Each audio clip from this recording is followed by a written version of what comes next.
Hello, can anyone hear me? Hey guys, it's Kiwi. Welcome, and I will be doing One Piece 1004, and I'm with Aiki and Miyu here, and we are going to be discussing the chapter today, and also share a little bit of the panel in case we need to put it when we talk about it, and some theories, prediction, and speculation. All right. So like I said, this is gonna be a stream about One Piece, and if you are not caught up with One Piece, this is spoiler territory. So please go watch One Piece because or read One Piece if you are not caught up with it. So that way, you will not get spoiled. This is only spoilers, and if you're not caught up with it, please do not try to watch this. All right? Thank you. So, what do you guys think of chapter 1000 and 4? Mikey, are you there? Yeah, I'm here. Can you hear me? Yes. We can hear you perfectly. Oh, perfect. What do you think of chapter 1000 and uh 4 1004, the Yeah, chapter? yeah.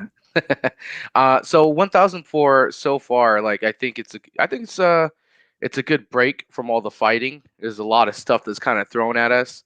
It's kind of giving us a little breather to see what's going on the other side. Um, so far, I think it's going really well with the development and the progressional path and where they're going.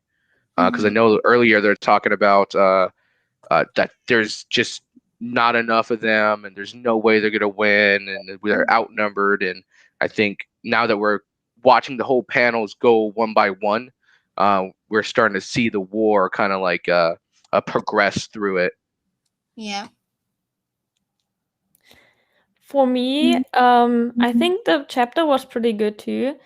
Um, when I first read it, I don't Mm-hmm. know, I was really hyped, but then I read it the second time, and then I don't know. For me, it was like um maybe the progression of the chapter was too fast, especially how the last chapter ended. Mm-hmm. Mm, and maybe the solution that is introduced Mm-hmm. in the first panels of the chapter was really like it was really fast. Mm-hmm.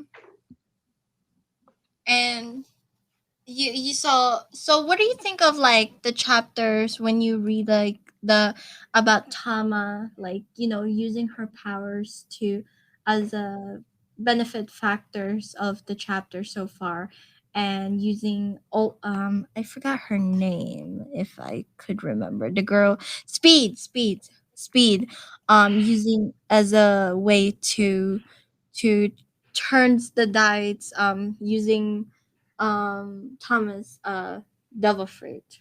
What do you guys both think of that? Because some people didn't like that, some people still like why or something, but I just want you guys' opinion. What do you think about that though? Honestly, I love that story element, especially with Tama. I mean, I like Tama, Mm-hmm. and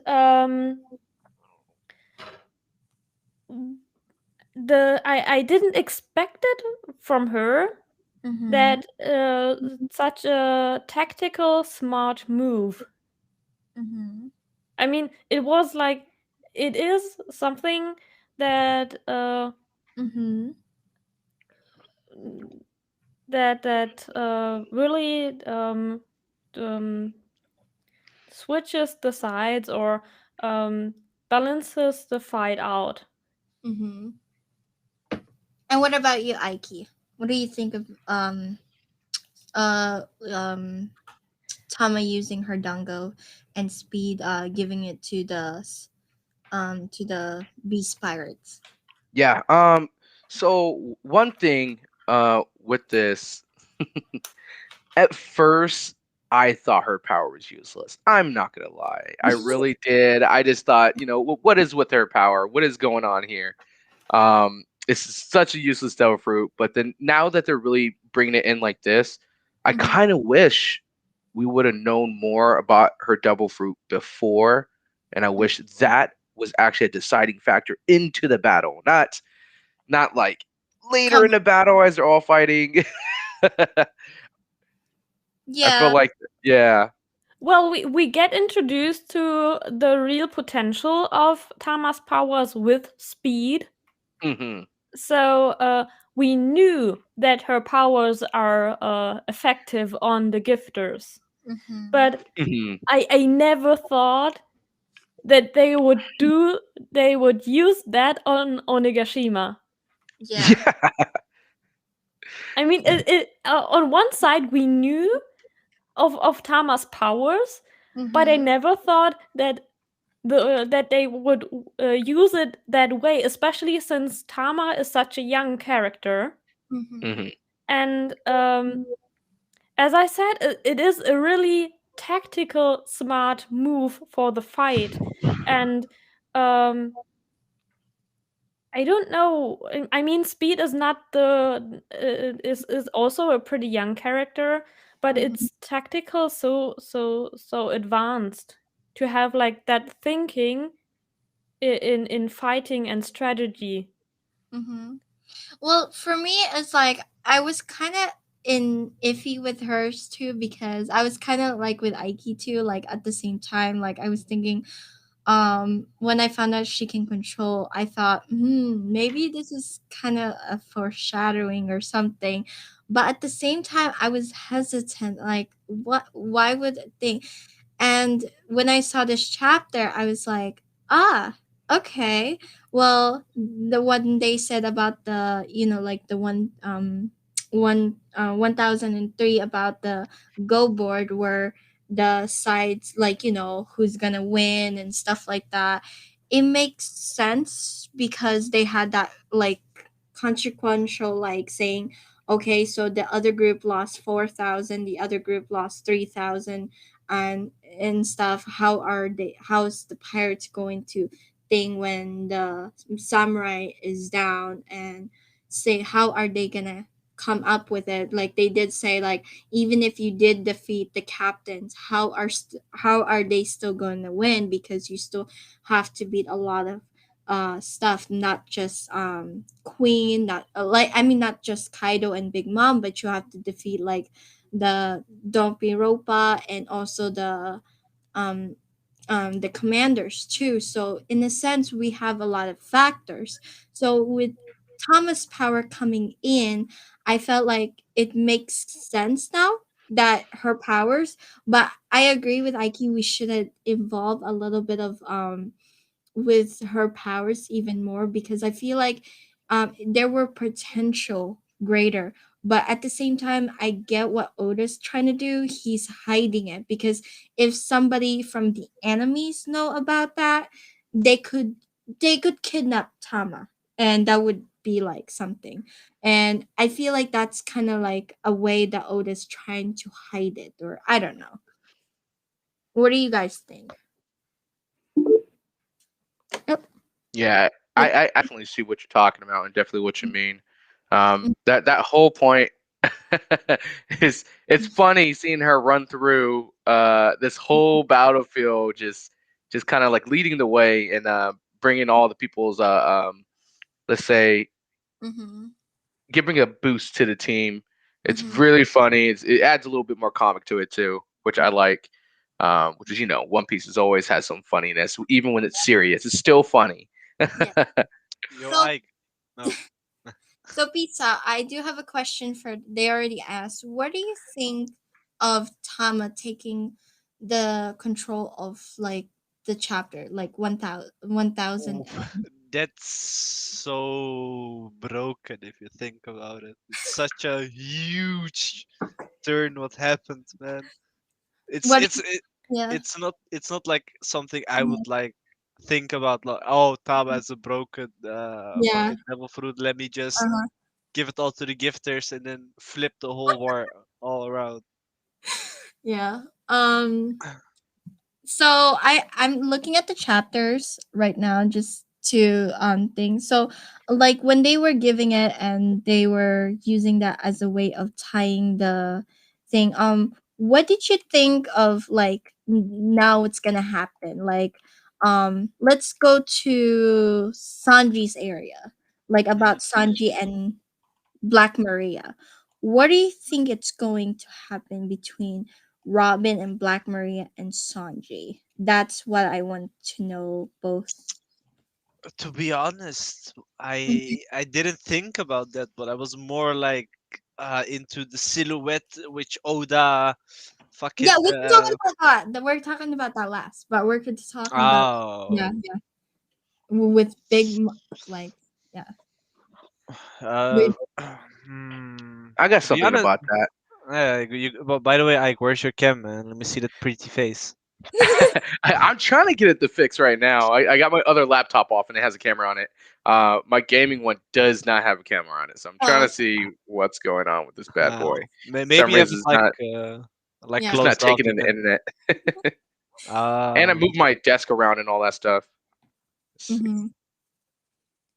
Mm-hmm. Also, like, what do you think, Mia? What do you think of the fight between Black Maria and Robin, and then Sanji and stuff? Because a lot of fans in there kind of, because there are a lot of Sanji fans, and they're kind of upset of what's happening to Sanji because like he cannot hit a woman, so they felt like they Oda's kind of disrespecting Sanji. And I don't really think he's disrespecting him. I feel like he's No. trying to consistently, like he's trying to be consistent. Like he can't just put Sanji just hitting a girl. That's not his character. Like to me, like he's trying to consistent. As much as you love Sanji, you have to understand the consistency. So to me, I wanted you guys' each opinion about that. Well, Well, for me, Mm-hmm. I honestly I don't think Oda is disrespecting Sanji, Mm-hmm. especially since Sanji is a character throughout One Piece.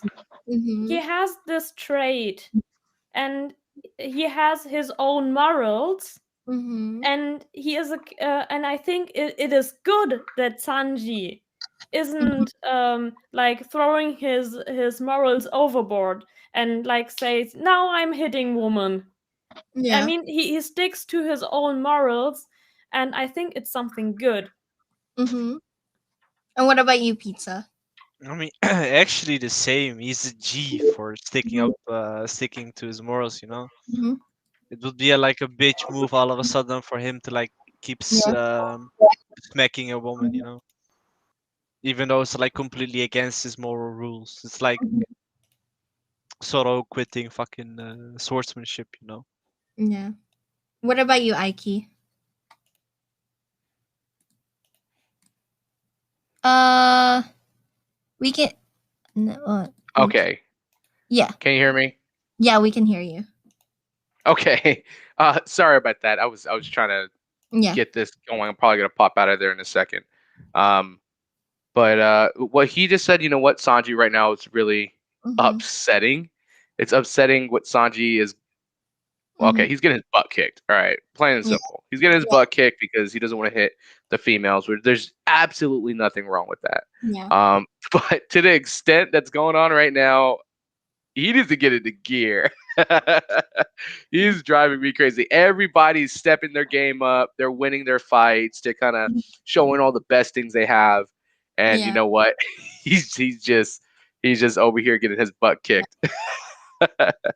Yeah. I mean, uh, like, I honestly like, like for me, like, I appreciate like thing, but yeah, I don't want to see Sanji in that. But at the same time, like we have to keep in remember that he kind of did the same damage. Like when remember with Khalifa on CP9, Nami had to literally step up in order so that she can deal with that fight, not Sanji, because you know Sanji cannot handle that kind of thing. So yeah. So let's see here. So what do you guys think what Robin and Black Maria is? Since we're done talking with Sanji, are you guys do you think are you guys hyped up on that, or are you guys like, cuz I'm hyped up for Robin versus Black Maria cuz we need more Robin screen, but what do you guys think? I think Robin would deserve a really good fight for Mhm. this arc. Mhm. What I about hope she gets a pretty good fight. you, Pizza? Oh, to be honest, fucking Robin is broken as fuck. Cause like her wait, what's that background noise? The her devil fruit doesn't like how do you say it? Isn't countered by speed, how we saw by the Dressrosa arc with Cabbage, you know. Mhm. So even though it doesn't matter how fast that black chick is going, she would get clapped by Robin within 5 seconds if she like snaps her neck. Or like pull her legs. I don't know, like Spread her legs, open up her but leg. no, I like don't know. it's a spider, so it's like she can pull the legs. I don't know. Maybe. What about you, Aiki? What do you think? I know you're hyped up because Robin is your favorite character. Aiki, you there?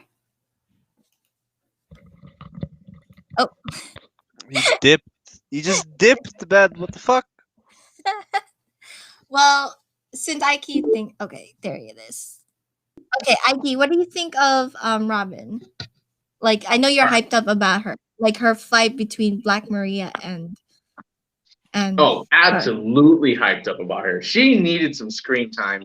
I've been waiting for Robin to get some good fights in because we all know she has very superior power. She just doesn't usually get the chance to actually like show her 100%. Besides over in Fish Island, she did a little bit in what is it? It wasn't Dressrosa, was it? No, it wasn't. But I feel like Fishman Island was the first time we actually saw all of what she can do, and now this is the point where you get to see her going against, well, Kaido's top people. So it's a good moment for her, and I hope it's an epic moment for her. Really, I want to see because as one of the smartest people in the crew, just want to say that as one of the smartest people in the crew, I definitely think she's gonna be able to pull something really cool. Yes. Well, we haven't seen anything from fucking Robin in a quite a Yeah. while. Like the basic things. I mean, I was kind of surprised when I saw like the big ass fucking foot or the hand in the fucking Fishman arc. You know, but while they were on the water, that was also a big Yeah. thing. While she used on the water, And standing on some fishmans. I don't mean, forget she can make a clone of herself now. hmm? Don't forget she can make a clone of herself. Yeah, she can. She definitely can. I mean, it's like she can put everything around everyone, you know. Like she can put her own ear in your back of your head, you know, without you noticing. It's Yeah. broken if you think about it. So, like, you think that she will rescue Sanji with that, and then Sanji will go up. What do you guys think? Sanji will go up and help Luffy out, or would he go against King and Queen with Marco like trying to stall those two? Because there's a debate going on in the community that the community wants Sanji versus King, or he's going up to the roof with the rest. So No. No, I he has. don't think he could go up to the roof. I don't think he belongs up there. Honestly. yeah. Yeah, I think he's absolutely strong, but he's not. I don't think he's on the level of Kid and Law and Killer and Zoro and Luffy. I don't see him going up there and actually being able to help. Mostly because his hockey is not as far down the line as most of theirs is. So I really don't see him doing a big impact. I think down on the floor, like you just said, is the perfect place for him. And the trade off with Robin and him, oh, it's perfect because all those girls against Robin, Yeah. Robin's gonna be like, "Pup, pup, pup, pup, pup, pup." It's done. It's gonna be a cool battle. Okay, so like, but do you think would be if he, because think about it, Zora's up there, right? So, and you have king and queen. So who do you think would like truly good fight between because you have Marco there, but I don't really think Marco is going to take the fight seriously. I think he's just stalling. So who do you think that deserves the fight? King or queen? Which one do you guys prefer? Let's start with you. What do you think with that? I don't know. I mean, I like to see the fight of Ulti and Nami, and like the fights that are going on right now for like the enemies for Nami, Usopp, and Frankie. I really like the setup, but I don't know who the others will fight. What about you, Aiki? What do you think about that? Like that question I proposed. Like what? Like who do you think with Marco? Like who does deserve? Like if you don't want Sanji to be in a rooftop, and you think So who do you yeah, think so would be a perfect? perfect matchup for him. Yeah, I think King. King. I definitely think King. The reason I think Sanji needs to fight King is because honestly, I think King is stronger. And in a sense, I think King is going to be that stepping stone for Sanji in the first place. I think King's definitely going to push him to that point where he's going to learn the same depths of hockey that Zoro and Luffy know. Because he's the kind of person that has to kind of go through that pain over and over again. And then all of a sudden he develops something major. And I think there's that moment. Go ahead. And what about you, Pizza? What do you think? To be honest, I agree with Mr. Ike because even though King is powerful, maybe even stronger than Sanji, it's stated by Rayleigh, I think, the stronger opponent you fight, the stronger your haki will get. So, yeah, but I know my shit, bro. I know my shit. Fucking Uzumaki Khan, man. Legend of reactions, bro. Can I add something like solely off topic? Okay. Remember when Fujitora was fighting Luffy in Dressrosa, and eventually he asked himself like, "How do you look like? What color is your hair? What color is your eyes?" When Fujitora asked himself about how Luffy looks, bro. With that reaction of Uzumaki Khan, I mean, it's too much for me to handle, man. That guy is a fuck. That guy is a legend in my opinion. Like for me, I would agree with Aiki. I would like him to fight King, but I also want him to luritize his new weapon, the weapon that he had, the Germa, like the suit, especially because as much as thing like that added Sanji's durability, his cape, his invisibility, he can use a lot of things, making sure. And it for me, I kind of want Sanji to use it as well as thing, but I feel like he can improve that later on as a way of his like swords. But I do have one more question. Do you agree that, and a lot of people kind of upset, like have a debate. Do you agree? Is Enma a power up for Zoro, or is he, or something else? Because the community doesn't want it to be Zoro's power up. They think it's just like it's Zoro's power or something. But do you think Enma is power? Like it's a power up. Let's go with pizza first. It's like a 50-50. I mean, Mhm. it is a powerful sword. Is the no? It's not a black sword, isn't it? No, it's not. No. I mean, it is a powerful sword, one of the highest grade swords. I mean, it Mhm. isn't a sword you can like casually use like every other sword because it like taps out your haki. So it is a 50-50 thingy. It is a strong sword, but it needs a stronger wielder. So it gives a boost, but it also needs a mental strength of the swordsman that uses it. So not everyone can use it if it doesn't have a certain amount of power. So I think that's well put because Zoro is like very determined, training every day, even when he was young. It seemed like with the massive dumbbells, you know. Mm-hmm. All in all, he deserves it. If it's it. I mean, it's kind of powerful, but he still deserves that power. Okay. What about you, Aiki? Definitely. You know what? And yeah, it is definitely a power up. If you realize when he's fighting Kaido in that one moment where he does the twister, um, he attacks him, but do you see three slashes? I only saw one, Mm-hmm. like when I was reading it. When I Mm-hmm. saw one slash, so it's definitely a huge power up with him because those other three swords that he was using did not cut deep beside that slash. So Mm-hmm. I do believe it is a power up, and I do believe that it's going to be really good in his arsenal. I wish he can get the other swords up to that standard, but we're probably going to have to take some time for that.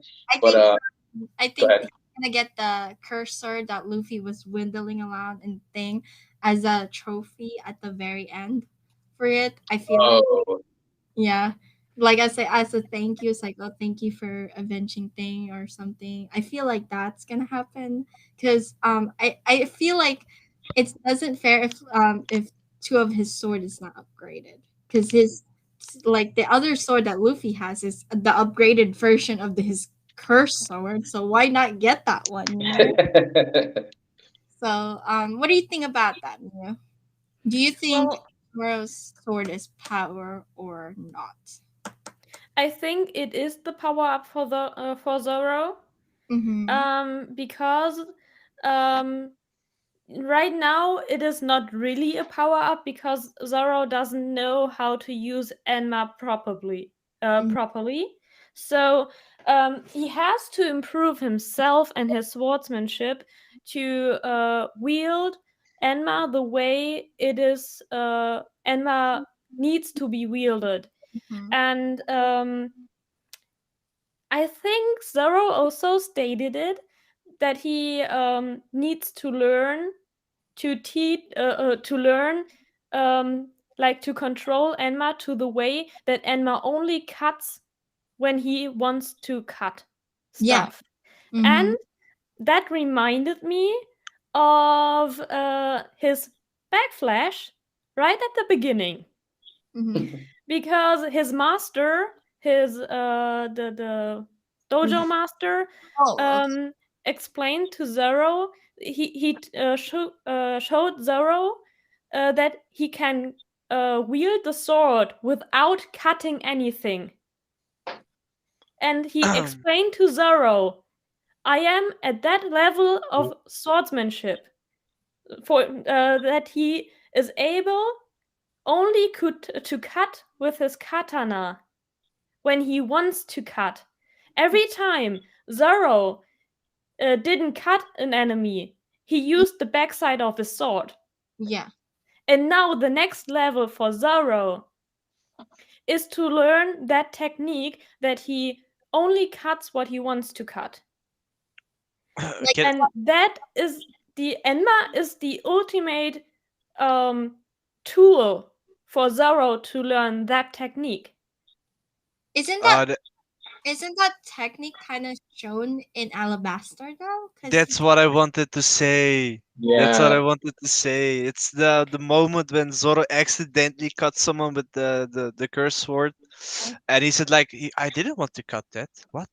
yeah. And then Yes, I think that might be the foreshadowing for what we get now. Mm-hmm. And also, I also thought of Alabasta because every time when Zoro, I also was reminded of Alabasta because in Alabasta, Zoro learned to cut steel. Was it steel? Was it right? Yes. Metal. Yep. Yeah, it was Steel. So he had to improve in the fight, and I think we get the same thing now in Yeah. Wano. That Yeah. during the fight with Kaido, he learns to control Enma. So that is his power up. Just out of I think a joke. Do you think Kaido's stronger than a steel since since Zoro can cut since Zoro can cut steel? Do you think his skin is like diamond? People speculated that he would fight the Diamond Jozu from No, I the. know, but Yeah. I just trying Uh, to like make a joke, like wait, saying, can you guys give me like 10 minutes? I'll be right back. okay. You But know what? what? Mhm. Yeah, I see you on that one. Like how tough his scales actually are.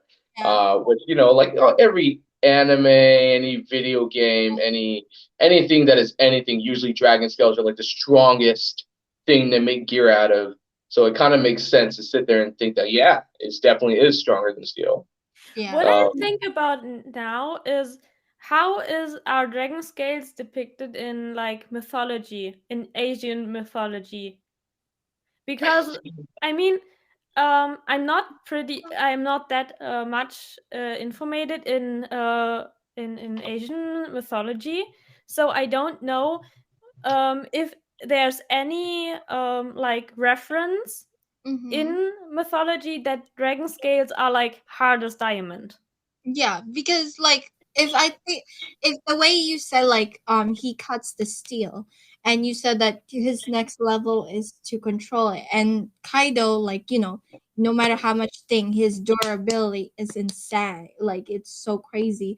Like the only one that has actually damaged him is Kazuki Odin, like the scar. So to me, like, I wanted to know, like, what is Kaido or any dragon's skins made of that makes it like really strong? so I do know this is from just I don't know me Mm-hmm. learning certain lores and stuff like that. Yeah. I remember like a lot of Japanese lore, they would talk about samurai's armors being created from dragon scales, which Yeah. of course it really wasn't, but that was the representation of how tough it was. And everyone would sit there and say that, this is the strongest armor possible. So I think that the whole gets conception of dragon scales being the strongest thing and him being impenetrable kind of fits the same description. I guess along with turtles. I think Yeah. it's the same with turtles. I think the only thing that can penetrate, I think, what was it? A Yeah. dragon's skin was like a turtle shell or something. I can't remember. I think it was like a. So, do you think that Emma is made of turtle shell? I don't know. I don't want to go into that. Turtle shell? No. I think it's really his hockey that's imbued inside of the sword itself. I think that's what it did. His hockey Yeah. was on such a bigger level that it was able to envelop itself into the sword. I think Zoro is going to be able to do that as well soon. To be able to do that type of thing. He already can do the armor hockey himself. We already know that with the swords. And so now it's going to be really just making your hockey a part of the swords, I think is where he's going to need to see. Especially when it came to the anime. Just saying. Yeah. Most So- recent episode was pretty fire. So I would say the same thing that Zoro's thing is also power up, but I want to include something that I really want Zoro to use in Enma is that the masters of like when I want to see a new evolution of his Ashura and some stuff, his technique, because I feel like his Enma is like second gear of Luffy, and I feel like all his technique is going to be upgraded, and I feel like we're gonna see something after this Wano. It's gonna be something more amazing because I feel like all of that once he masters it, because I feel like that is kind of thing. And imagine the three swords. I feel like Enma can bring all three of the thing as a connection to making it as a black blade, like the water Wichimanchi. I feel like that could turn into a black blade and make a, so to me, I feel like it's something that it's a combination of all three of the Zoro sword, and I feel like the Enma is the key to unlocking that two like the black blade sword, because they said that if you turn this to a black blade, it's gonna help you a lot, and that's why he traded Sisui against uh with um with with Enma. But do you think that's a good trade, like losing the national treasure against Enma, or do you think, because a lot of people are disappointed with that? At first, I was also a little bit disappointed Mm-hmm. that Zoro gave up Shunsui that easily.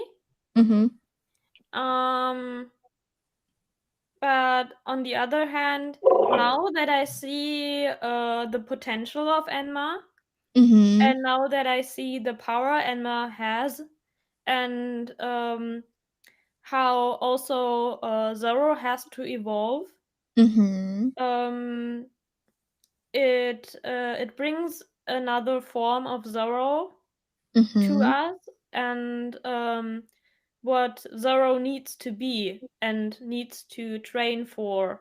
Mm-hmm. So for me, um, seeing the potential that Enma has, and the expectations Enma has for Mm-hmm. Zoro's skills, I think it was a good trade. What about you, Aiki? Yeah, I agree exactly with her. I think it was a good trade because you know what?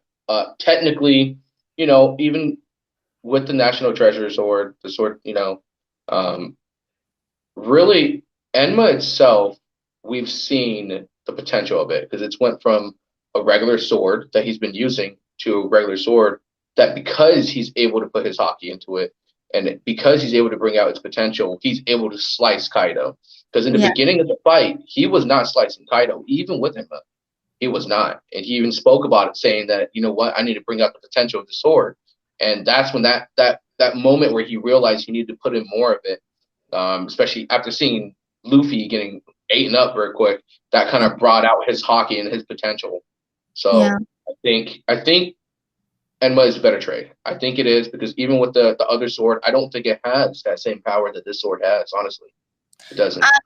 Yeah, I agree with you too, because with Susui, I feel like Susui is already done. Like it's already finished. And with Enma, I feel like he has potential to turn that as a, like I said, like a black blade.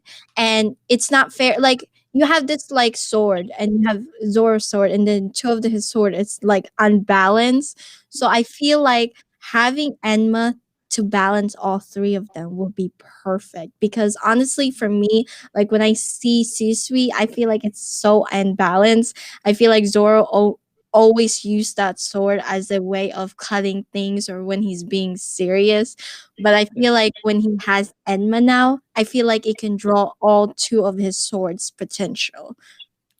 Also, it also was stated before Mm-hmm. that I mean, Shusui was already a black sword, Mm-hmm. and on Thriller Bark, I think when Zoro was when Shusui was given to Zoro, Mm-hmm. um, he said that it's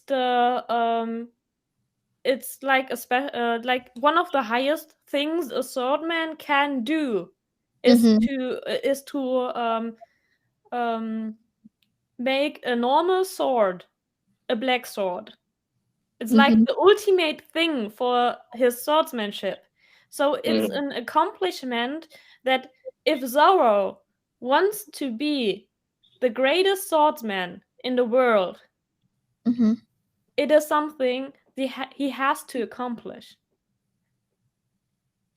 So it's like Enma is like the perfect sword to accomplish that. Yes. Mm-hmm. So before we do that, let's continue doing the chapter. The silhouette at the very end. That what do you think who that mystery person is? And like they're targeting the samurai and they wanted to attack. Who do you think that mystery person is? If you guys are gonna speculate, let's start with you, Mew. I have a few characters. Okay. Enel is out of the question. It isn't Enel. Okay. Honestly, it's not Enel. It Okay. wouldn't make sense. Yeah. If it would be, Oda would have a lot to explain. Yeah. I also don't think that it is Tsuru. Mm-hmm. And I don't think that it's Toki. For me, I mean, Robin is also out of question because he's with Sanji. Mm-hmm. So I thought maybe Hawkins. But it's unlikely. He's like one of the last persons I would so from my guesses right now, he is like on the last place. But for Hawkins, I think with the move Tama made, Yeah. now is the right time for Hawkins to switch sides. Because Hawkins didn't, he is only on Kaido's side because he didn't see a chance to live. Yeah. Yeah. If he would stand against Kaido. So he joined Kaido in order to live. And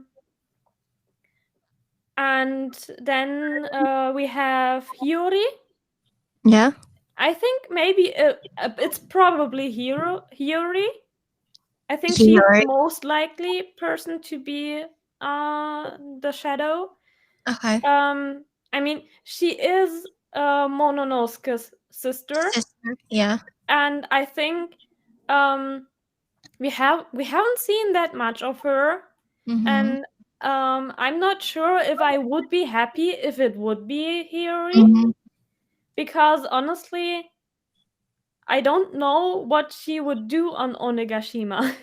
That is true. That is true. Because for me, she's more like this princess in distress Yeah. Yeah, it really is. character.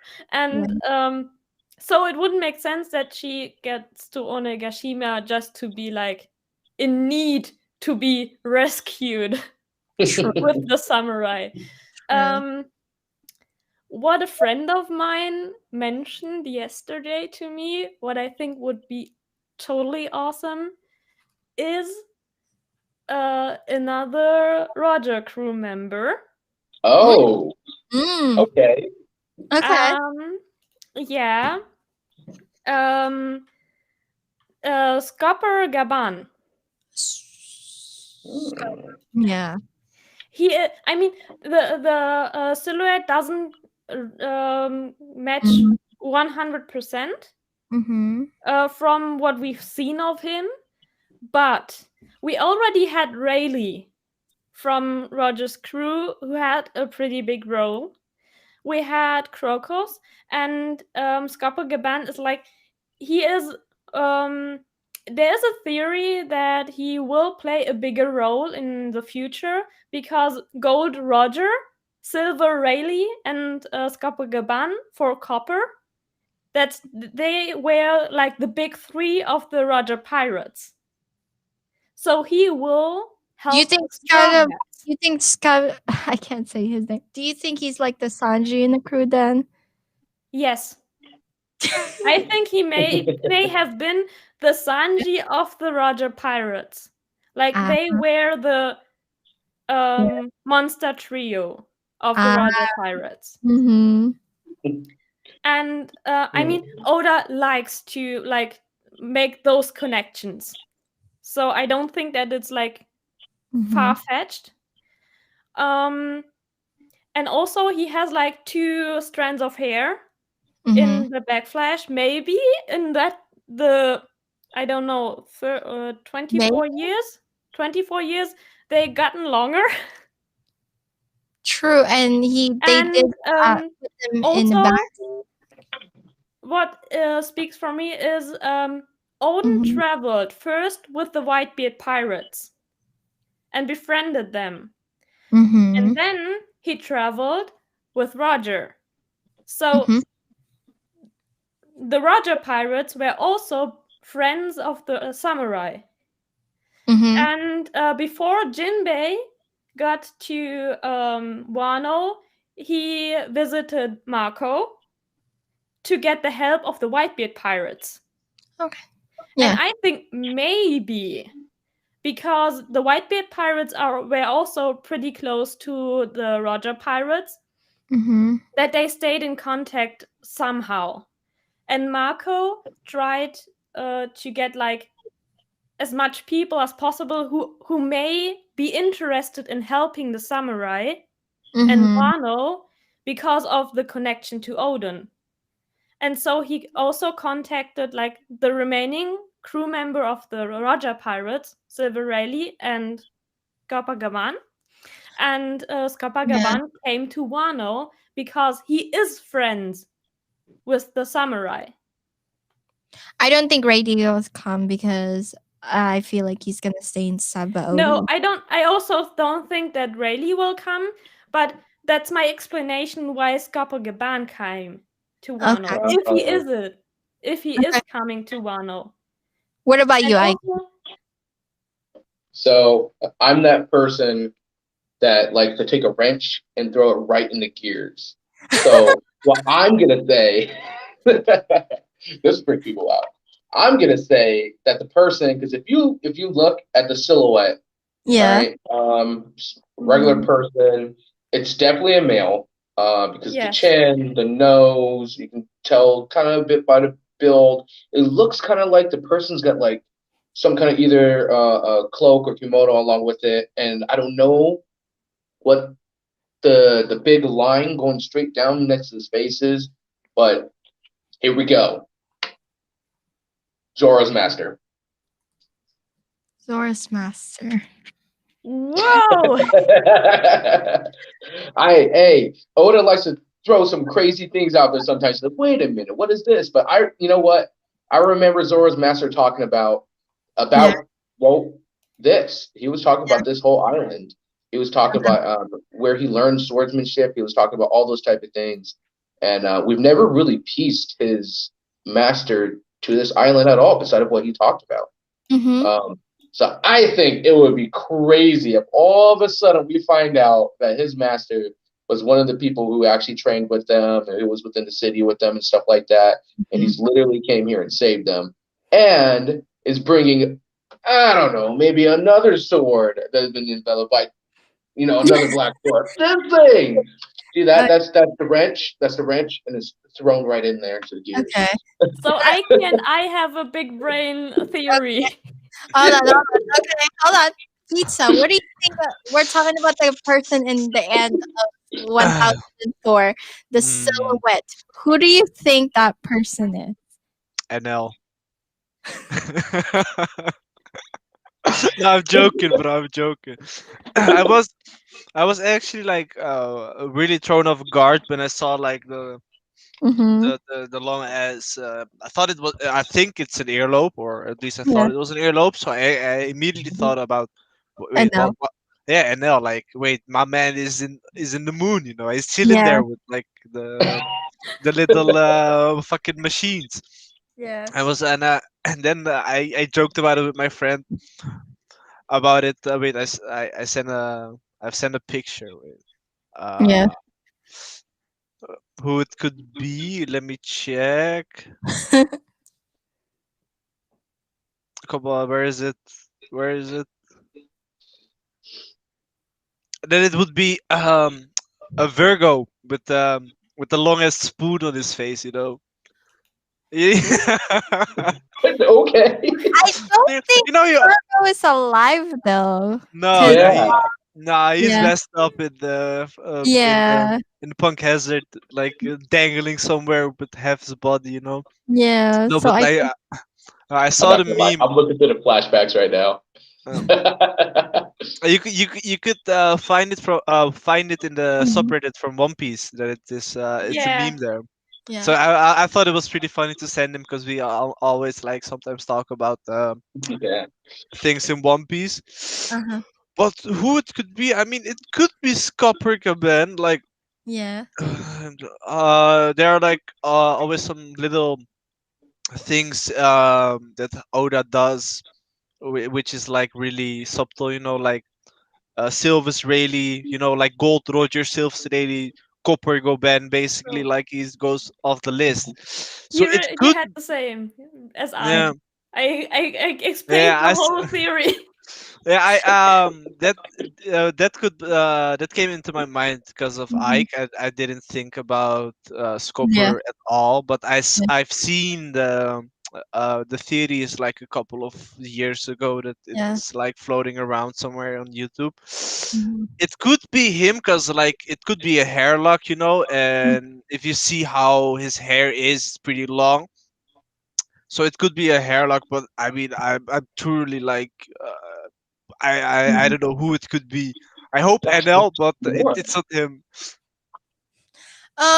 Okay, so mine, when I think about that silhouette, I didn't think anybody from us because I feel like the only one I could like matches is Skyribon and Nell. So in my back I thought of a big brain. What if it's a new character that we haven't met and someone who is associated with Odin or someone who's associated with the like or Orochi and could be something that is a key point, like something that like he is in.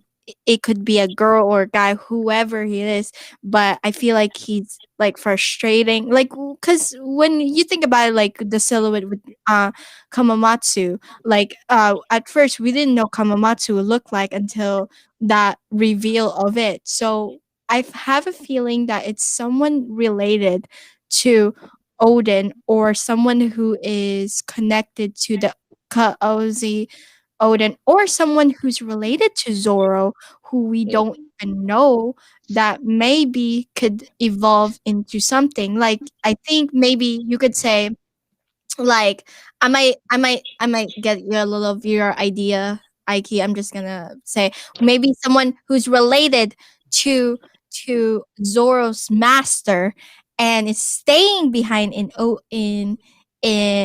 Wano and saying, like someone needs to do and wants to give a sword or a new predecessor with a new sword or something because and that's a way for Zoro to go stronger or like for me it's like I feel like he's not gonna trade his one of Manchi, but I feel like if he really wants to be strong and stuff, at some point in time he has to trade that in. But I don't think he will Wait, because yeah. I was That searching was just a about. big brain. That's just a big brain. But I don't think that Zoro will ever yeah. trade Baruichi Monji Nah, because nah. it is the sword of Kuina. It is Yeah. the Wait, sword that he promised to that with this sword he will be the strongest swordsman. Mm. Mm-hmm. Oh, hello. you. I have something about Kuina. I don't know if you guys know, but I've read somewhere when someone says that he or she fell down the stairs, actually means in like Japanese things that he or she committed suicide. Mm. That would be more logical than falling off, literally falling off stairs, you know. So that's what that's if it isn't, it would be like my own headcanon, Yeah. actually. You know, Or it makes more sense, you know, like she said that yeah. she's a woman, not a man. Zoro is like, yo, B word. What you are stronger than me and you're a woman. What are you Yeah. talking about? You know. Yeah. But I saw something while searching up Zoro's master. Mhm. Denjiro, when he was younger, looks really like Zoro's old master. Mm. Okay. Wait, I can screen share, right? Yes. Yes, you can. Uh, Just screen share. I'll let it. All right. I'm not gonna lie. I'm running through the chapters right now trying to find. yeah, I mean, Trying to well, look at something. This is Denjiro, and this is the like the old master. It kind of, in my opinion, it looks the same, almost the same, like the hairstyle, the face structure a little bit. I I'm see telling it. you, It, it I was mean, there. it could be a Yeah. descendant of them, you know, like Denjiro is a descendant of Mm-hmm. because you can see here that he has like a Wano symbol here, you know, Mm-hmm. and you can here like it has a deeper meaning, you know. I do have. I told this to Miyu about my theory about Let's see. I did tell her about my theory about Kuina, and that I felt like maybe could it be that Kuina and Toshigi was twin sisters at one point, and that um maybe something happened that Queen is protecting his her sister, and there might be like an incident because somehow like sometimes when you get into a fight you accidentally push somebody in the stairs and they broke their neck, so that kind of might happen too at some point, because to me like that's the only makes sense is that you got into a huge argument to your father about like something like towards your little sister or something, and maybe Kuina and Tashigi was like twin sisters at one point, but like I said, like when they talk about Tashigi, she was an orphanage. She doesn't remember where she came from apparently, so the Marines took her up and raised her to be things, so they don't really know where she came from in a sense. So to me, I feel like isn't that kind of hinting that maybe those two were used to be sisters at one point, and then and Toshigi, like I don't think Toshigi is gonna be like as good as Kuina because Kuina is good, but I feel like they're kind of twin sister. They're not the same person. Look at my screen for a sec. Someone actually put up NL there. Yeah. Oh, Mm-hmm. oh, that's so funny, man. I'm convinced NL's there, but it can't be. It's something else. So what do you guys? I just What do you guys think of that? Like honestly, I just wanted to put that in about with Yeah, Kuina and Toshigi. let me search up this Shigi. twin. Well, I don't know, because it could also, for me, it could also be like, the saying that you in the world you have like an Doppelganger. identical twin Yeah, that is not related to you. but Do I you don't. know that this Yeah, I get that, theory? but yeah, Yeah, And I I think think, I know what you're talking about. The doppelganger theory, saying yeah, that there's yeah, in a different part of the world, there's yes, most likely to the chance of the one billionth chance of there being a second you, yes, literally. yeah. yes. And I think, honestly, I think it's more something like that. Mm-hmm. Yeah, I was actually the same thing because I feel like if there was a twin, don't Yeah, you think that he would have said something when Zora was there and she was there? I don't remember like any moment like that. mm-hmm. Ever thinking of it? I feel Yeah, like they would do that. So it would be like an Easter egg later on. yeah. Usually they tend to do that.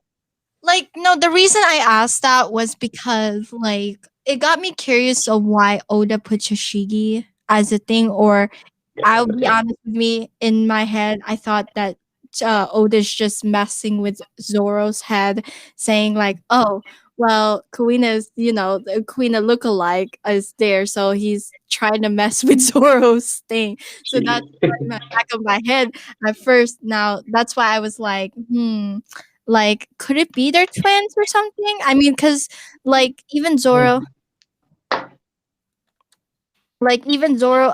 says that the figure when she was doing her fight, I don't know if you guys seen in the manga or something, that she said that if it looks like Kuina, like when she does her pose, it looks like Kuina. So that's why it got me thinking that could it be their twin.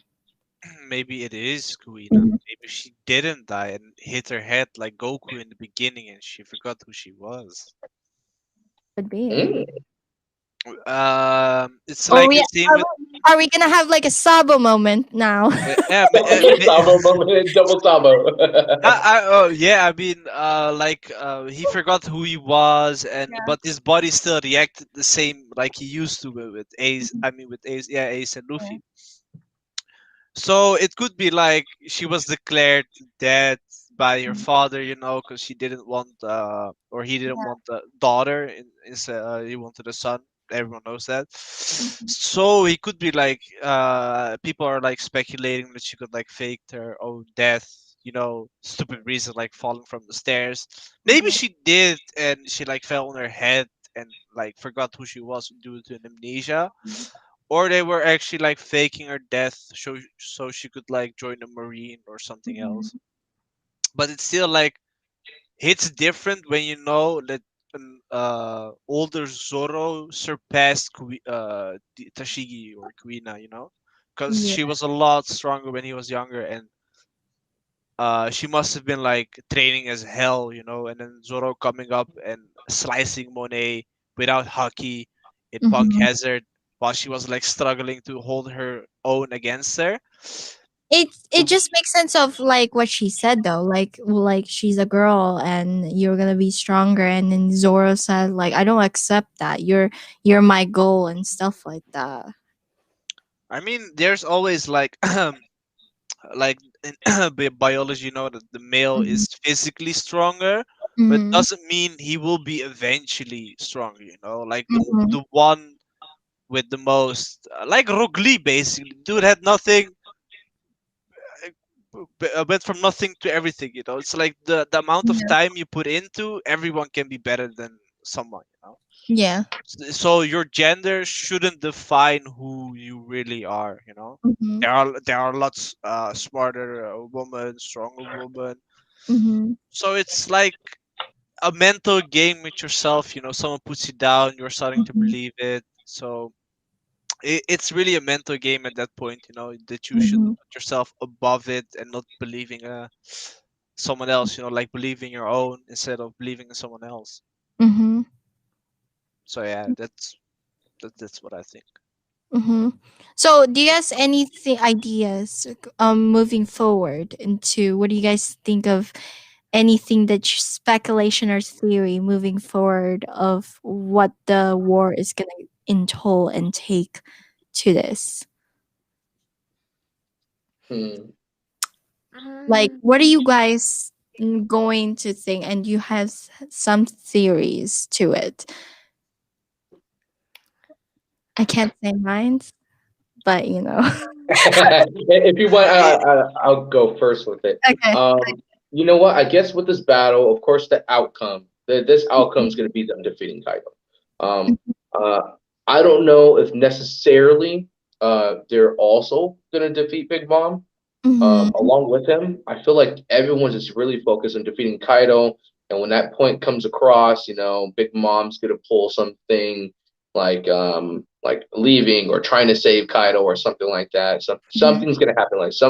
I don't think they're gonna disappear right away, either of them. But I do think they will defeat Kaido at the end of all this. And hopefully, I don't know, right? It's gonna be interesting because right now the only two people that are really doing damage are Zoro and Luffy, and that's it. Yeah. Or That's literally it. No one else is doing damage. Like Kid is grabbing him and like throwing him and stuff like that, but I don't see any cuts yeah. on him. I don't see anything. And Law is just he's using Chilling. room to He's using his to just switch everyone in places and stuff like that. Even the gamma knife that damaged the flamingo didn't work. Yeah, Uh, right. I mean, in my opinion, like Mhm. sometimes the power up doesn't make any sense, if you know what I mean. Like it gets to a point where you don't feel like he's actually strong enough to defeat Kaido, you know? Are you Like talking? You talking about Luffy? Luffy, Yeah, I Luffy, think yeah. that is true. Yeah, so Mhm. like the punches he actually like threw on Kaido, you know, were imbued with like the haki that could damage someone from the Rio, inside. But Rio. yeah, Rio is like haki. It's like mantra Yeah. in No, Skypiea. no.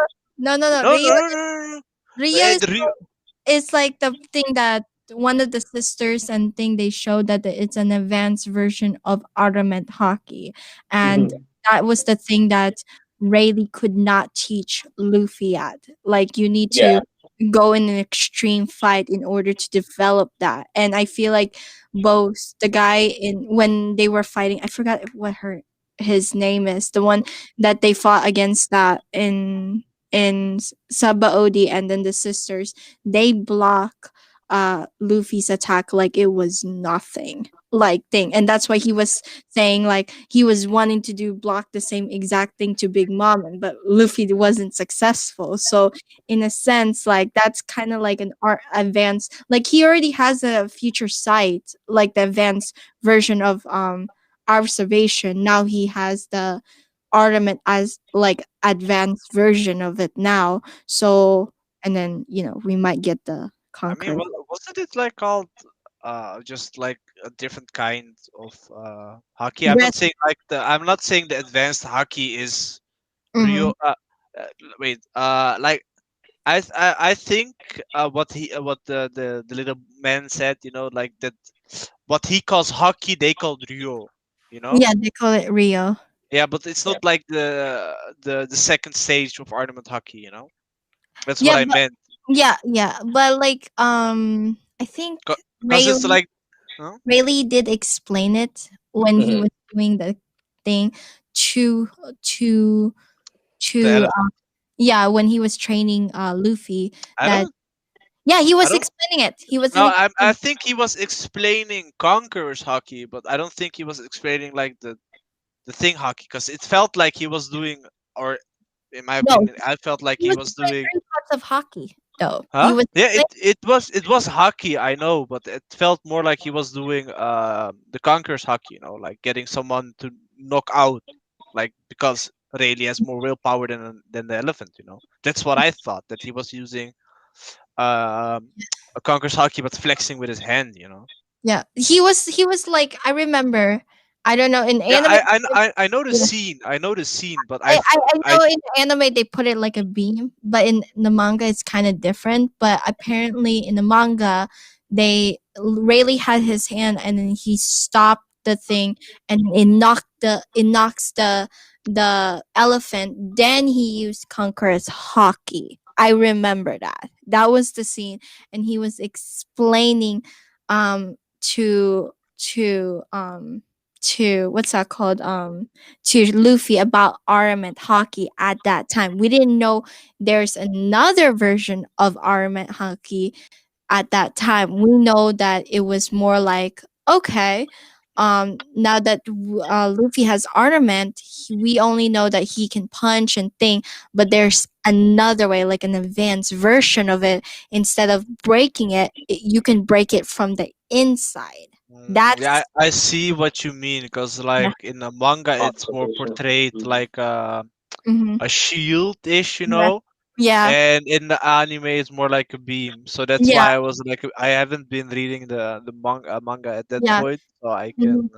Yeah, in the in manga, they literally portray it like he yeah. stopped it as like like like the Amazon sisters and like the thing. He like literally just bam it like like you could see Luffy's foot going to the other side, and they were just stopping it with just one palm.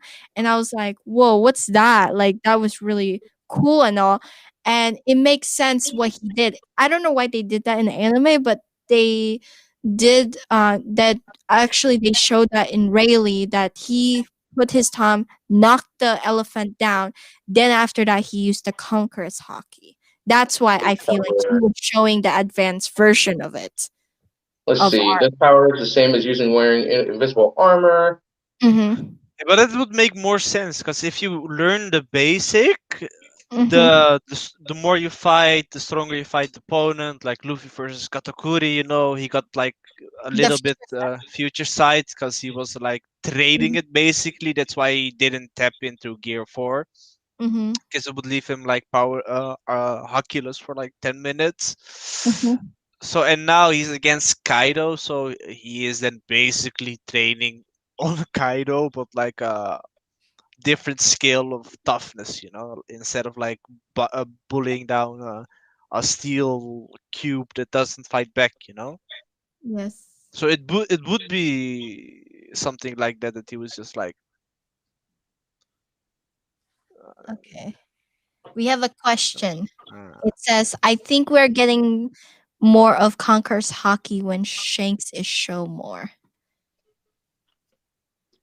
Do you guys agree with that?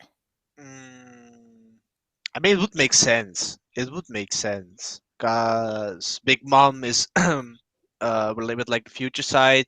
Kaido is Armament Hockey. Yep. And then it leaves one more, and then you can look at the moment when Shanks went into Whitebeard's ship, and he's like, how do you say it? He was emitting Conqueror's hockey as he walked. Yeah, Yeah. exactly. That's why they said like, yeah, if you can, yeah, that's why they said like the Diamond Jozu, like, yeah, if you can't, if you don't have your senses right, you just get like knocked down, and that's exactly what he did on Whitebeard's ship. So I could see that Shanks's arc then being about Conqueror's hockey or learning more about Conqueror's hockey. That would be sick, actually. What about you, Mew? What do you think? Like, what do you think of what your speculation moving forward with this chapter? Honestly, now the development in this chapter gives me more questions about the third act, because remember, Mm-hmm. Wano country is divided by acts, and we're still in Act 3. Yes, Oh, And that is true. Act 3 ends in a tragedy usually. Mm-hmm. But I mean, as I think that I'm not sure. I mean, in the fight on the roof, they completely ignored Big Mom. They just went to Kaido. Like they pretended that Big Mom isn't there. Yeah. And I think maybe that they are currently so fixed on Kaido and like completely ignore Big Mom. Maybe that's their downfall for the first time they fight. Yeah. And then they will see that they have to like change up the strategy and come up with something that they like. I don't know. I honestly don't know, but in the last chapters, it was quite funny how they ignored Big Mom. yeah. Like she's no threat. I kind of want to add to what you were just talking about right now, your strategy. Go. Yeah. So as you're talking about the strategy point, and you know what, the silhouetted person that pulled everyone down into a safe zone. I don't know about you, but I thought all the samurai that when they were going against Kaido, it wasn't impressive enough. Like that wasn't. There's no way that they're done. I know they're beat, they're down, they're inside the room and stuff like that, but as you said, Pizza, that's not enough. They are not enough to beat Kaido and Big Mom right now. And I think right now, at this moment, that person who is down there, I don't know what they're gonna do. We don't know what they're gonna do. I don't know what they're gonna do. We don't know whether they have something that's gonna help this out or they're gonna push this war on along to win the battle. But I think right now, that whole moment itself, I think it's gonna be that person either coming up, helping out, or getting all these people back on their feet so they can get back into the fight. And Or now we're their gonna have enemies. Or their enemies. don't say that. Don't say that. It's supposed to be a big battle. Or I said or maybe their Yeah, enemies. I really do think they need to get back in this fight though. I do think they need to get back in the fight. They need to have that hand in defeating Kaido. They have to. They've fought so hard and so long just for this point, for them not to defeat Kaido, but have someone else to defeat them. Yeah, I feel like they need to get back in this fight. that is true. A lot of people think that since it's Act 3, that one of the scabbers needs to show that there's a consequence, like death or something, and a lot of people in the community want an actual consequential death in it because that way we know that how risky this thing is and there's consequence, just like how in Whole Cake was. We have R.A.P. Pedro. I still love you, man. Like Pedro, you're the best. But um, but Take- I'm sorry, Pedro's my favorite. But like I said, like that was something that I just felt like that needs to be stated. Like she said that Arc 3 needs a consequential death or something tragedy that will happen. So what do you think, Pizza? If there if there is like something that should be as a tragedy, I can't imagine someone right away. If I should pick like the oldest ones, I would say like Dogstorm and Nekomamushi, you know? I feel like Because Kinemon would. I mean, Kinemon, I was thinking about him as well, cause like he came back 20 years later into Wano, Mhm. didn't even like go to his wife, just straight up planning something, and Yeah. then ending up dying without seeing his wife, even though he could, Yeah. is messed up in my opinion, you know. Yeah. But Ozan is dropping some questions, man. All right. So I have a question. They said, do you guys think that Blackbeard will learn any hockeys in 2 year time? Like the present of the thing. Do you think he I has don't think so. did you Yeah. think that he learned any hockey or he just ignored that and mastered all his devil fruit? I think he's more like an he's arrogant, but like in such heat of the moment when he knows he can't beat him, he's basically a bitch that you saw against Whitebeard and he showed mercy, even though he shouldn't. But he's his son, you know, like Mm-hmm. you can't blame Whitebeard for it.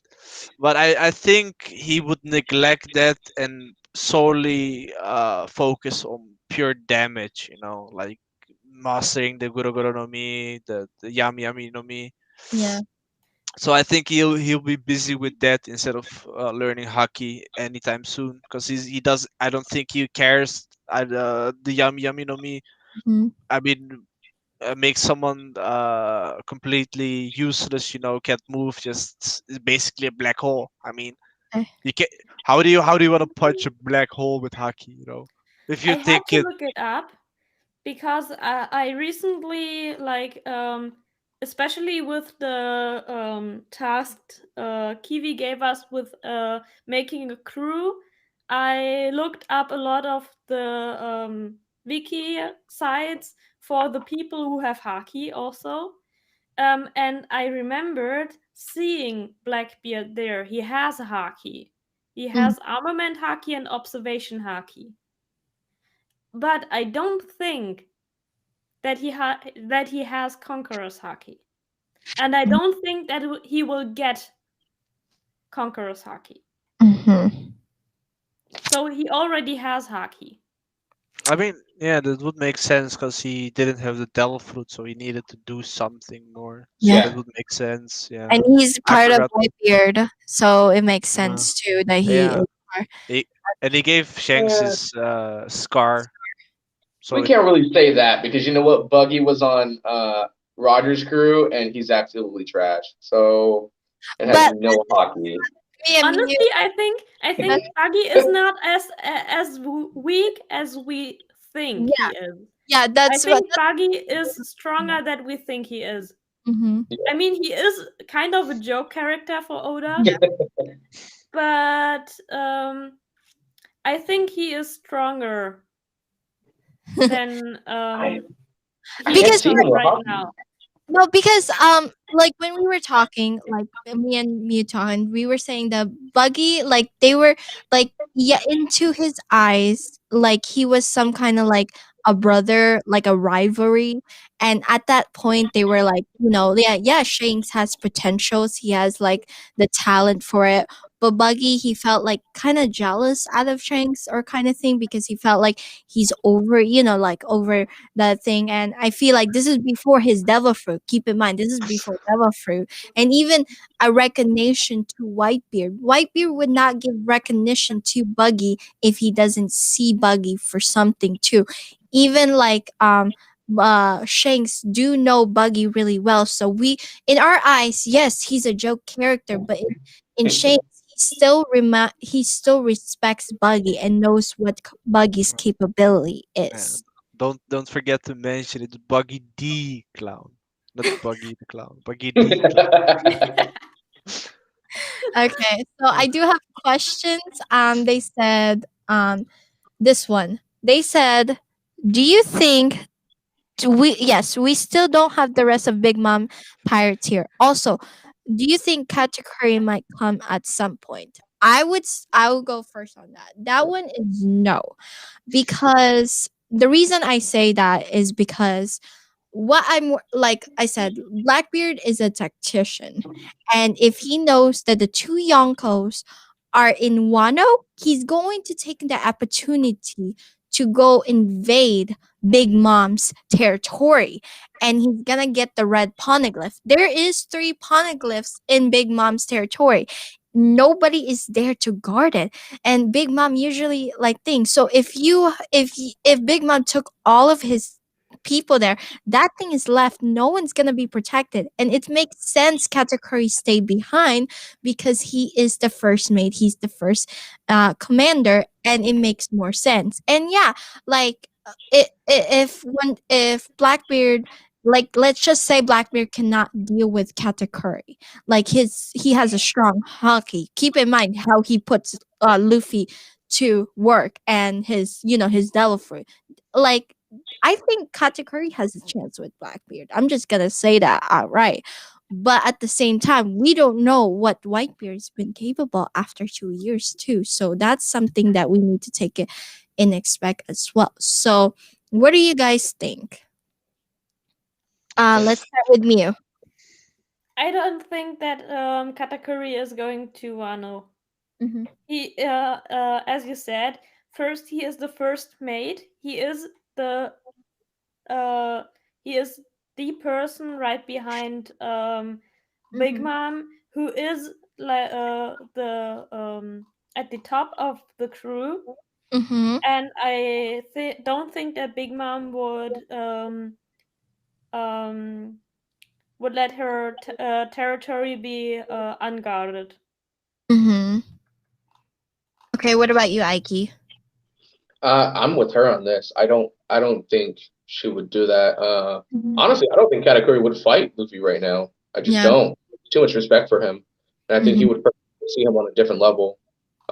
So I don't think he would come over here to fight him. No, and as well as that, yeah, Big Mom Pirates are still out there and stuff like that, but they're not really in this war. They're not. It's really just the Big Mom and Kaido, and I Yeah. feel like you said about the Poneglyphs, like they can't leave that. They Yeah. cannot. That's there. But the whole um chance that Blackbeard might be doing something sketchy, I do see that right now. I Mhm. definitely doing something behind the scenes. Hey, maybe even Shanks is trying to stop him from doing something like that. We don't know. We don't know. That might open something for later as well. Yeah. What about you, Pizza? I mean, I agree with my fellow weeps. So I also agree with Ike. I don't think Katakuri will fight Luffy, even though he's like Luffy is like the type of guy which in Marineford Mihawk said he has the most frightening power and it's like bringing people to his side. You know, not like eventually Katakuri joining his side. Maybe I don't know, but Luffy almost never killed someone. You know, it's basically like Naruto. He talk no jutsu it, but with his fighting and let them see their own flaw and then changing their hearts. You know. Yeah. Okay. I have another question that brings out they said that Buggy is Panda Man with makeup will be the final villain at the end. Do you guys agree with that? Hey, it's Pen D man, man. Panda man, Pen D a man. Shame No. on you, man. Shame on you. Let Buggy learns Conquers hockey, Armor hockey, and freaking all of that stuff all put together and somehow find some absolutely crazy way to get some sword skills. No, I don't. I don't think it would be a final boss. I like the thinking though. Yeah. He says, joke aside, I thought the Buggy was a joke until Odin brought up all the famous name like Captain John, and we know he's after his treasure. I mean, didn't Luffy give his thingy for his treasure, like the look pose, you know, like It's in kind of at kind of some like point? miniature map thingy. Yeah. He gave that to Buggy for Yeah, I he don't gave that remember to what Buggy. reason. Oh, the armband, yeah. Yeah. He gave that to Buggy for some reason, but I don't remember it. So it was his treasure, if I remember correctly, but I don't know why he gave it. I have a beautiful guest. One of our subscribers says, I could see Blackbeard helping Dolphy escape Impel Down. Do you guys agree with that? I I don't mean, know about Blackbeard helping Dofi, but I think Dofi will definitely break out of the Impel Down at some point in the story. I don't know if it will be before the One Piece or in the final war. I feel like it's gonna be After the the final war. war. I feel I like I think it also could be the think final it war. is more likely to be in the final war that Oda brings back like all the major villains. it did. and yeah, I It is kind the of question on which side they stand. I don't know. It's gonna be a war, so it's different sides. I Like do think Do Don you think Flamingo will be on the other side. it's like battle royale? Every gun run against everyone. Yeah, I mean, if I remember correctly, I don't know if it's correct. Oda Mhm. said that eventually every worst generation is joining Luffy at some point. The worst generation? I don't remember that. I don't I know. mean, Well- I think it was in the SBS, but I think I saw. I mean, Law is already on his side, basically. Yeah. Yeah, I could imagine like the supernova. Yes. Or the Unknown. Worst supernova, one generation? of those. No, because worst generation counts Blackbeard in. Yeah. I think Blackbeard it is was. no way Blackbeard is going Yeah. to fight alongside Luffy. Yeah, I It's think it was that. Yeah, my bad. super random, but is Bonnie still alive? Yes. Yeah, Yes. She Okay. was in Reverie. yeah, she was She was crying in about Mary Konoha. Joa. Right? That's why I said. Remember, I see my theory. Yeah. That's what I was making sure. I would. I was Yeah. like, I want to know if she was because I remember Blackbeard got to her, Yeah. but for Yeah. some reason I don't remember anything after that about her. She Akino literally was going after Blackbeard, and apparently they left her. So I think that something happened or something. She got away. Yeah. Well, I have a question for our beautiful subscribers. They said, "Do you think Magellan would be top tier if his devil fruit would be a Logia type?" I mean, it still keeps the fact out that he's like completely useless when he uses his devil fruit and has diarrhea for like 10 or 12 hours or something. If that's gone, it's broken. But I mean, if he uses it, he gets like diarrhea for the whole day. So if that's gone, it would be, but or else no. Mm-mm. All you need is a seawater, and you're basically done. You said um, who again? a seawater. No. Who are we talking about again? Magellan. Magellan, Magellan. the warden of Impel Down that got like kicked out. Oh, okay. I was looking through the character list just now. Like, who's that again? I just watched like literally Episodes of One Piece, and you forgot it. 524 episodes of One Piece, and like I've been binging it, and it's just I now think I'm you're starting to rushing the it. point. I think you're I, rushing it. honestly, I still I don't remember that much from Impel Down Yeah, honestly, anymore because it's like so Come long on. ago, and How can you I forget what Bon Clay did, man? Don't touch Bon-chan. Come on. Come that on. I remember that, uh, but I started rereading One Piece, and since 2 weeks or 3 weeks, I'm stuck at Skypiea in Yeah. the same chapter because I don't have time to read Mhm. more, and I'm rereading it because I forgot so many things about One Piece, and for Mhm. everyone out there who I can only recommend like reading One Piece or watching One Piece again, because it really makes a difference if you know if you recognize stuff like 400 chapters before they happen. You think so, you read the chapter and think, oh, that Mhm. happens in like 500 chapters. It will be relevant. It Mhm. will be Relevant? happen, or it will come up again. Yeah. It's like it's so enjoyable. I Mhm. mean, so Oda always like drops little hints that he drops 10 years later in Yeah. chapter 500 something, you know. So seeing that, as you already know, it's like completely Mhm. different. So I have a question for our beautiful subscribers. They said, "Sorry for asking too much, but I like you guys' discussion. Do you think Juri Bonnie will get her own arc because it felt like she's the only supernova so far that doesn't have one?" Mm, I I hope mean, she does. I hope she does, because honestly, there's some things that I'm like, where are you actually from? Who are you really? 'Cause mm, in the beginning, me, when I saw her lipstick, I thought she was a part of Big Mom Pirates and stuff like that. But that's just me. That's just me. I thought she was. I was like, look, lipstick, maybe. Yeah. Um, but so far they haven't really given her anything. Like, I well, always think that Bonnie was like Ace's girlfriend at one point.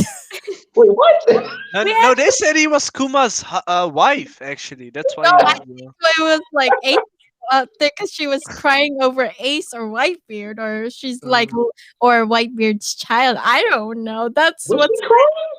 I but mean, she was sad we about know it. that Bonnie yeah. is from South Blue though. Yeah, she was Yes. crying about He's from South Blue, and Mhm. I honestly hope that we get to see more of all the supernovas, and it's not only Bonnie. We also have like literally nothing on Urush. Urush clapped Oh, some of White Big Mom's commanders, if you remember. yeah. Yeah. So how he did it is not Yeah, known but about.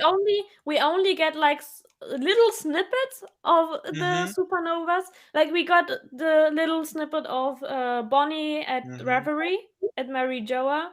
We only get like a little bit of story from Uruj, and Oda is we just a also big like tease with it.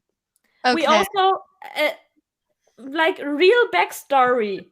We only had one real backstory from a supernova Law. this Law. far. Yes. Yeah. No, I mean, actually, no. You're forgetting one more. Drake. Drake. oh we had yeah, Drake. Okay, but he that is was tied to into Law's Law. backstory Yeah. though. He is He- part he- of Law's backstory. He indirectly saved Law.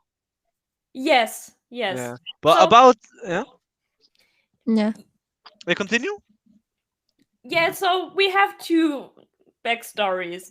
And I would like to see also like to see Bonnie backstory, a little bit backstory, or a little bit more information about their backstory. Not only Bonnie and Rouge, also a little bit more backstory of Beige.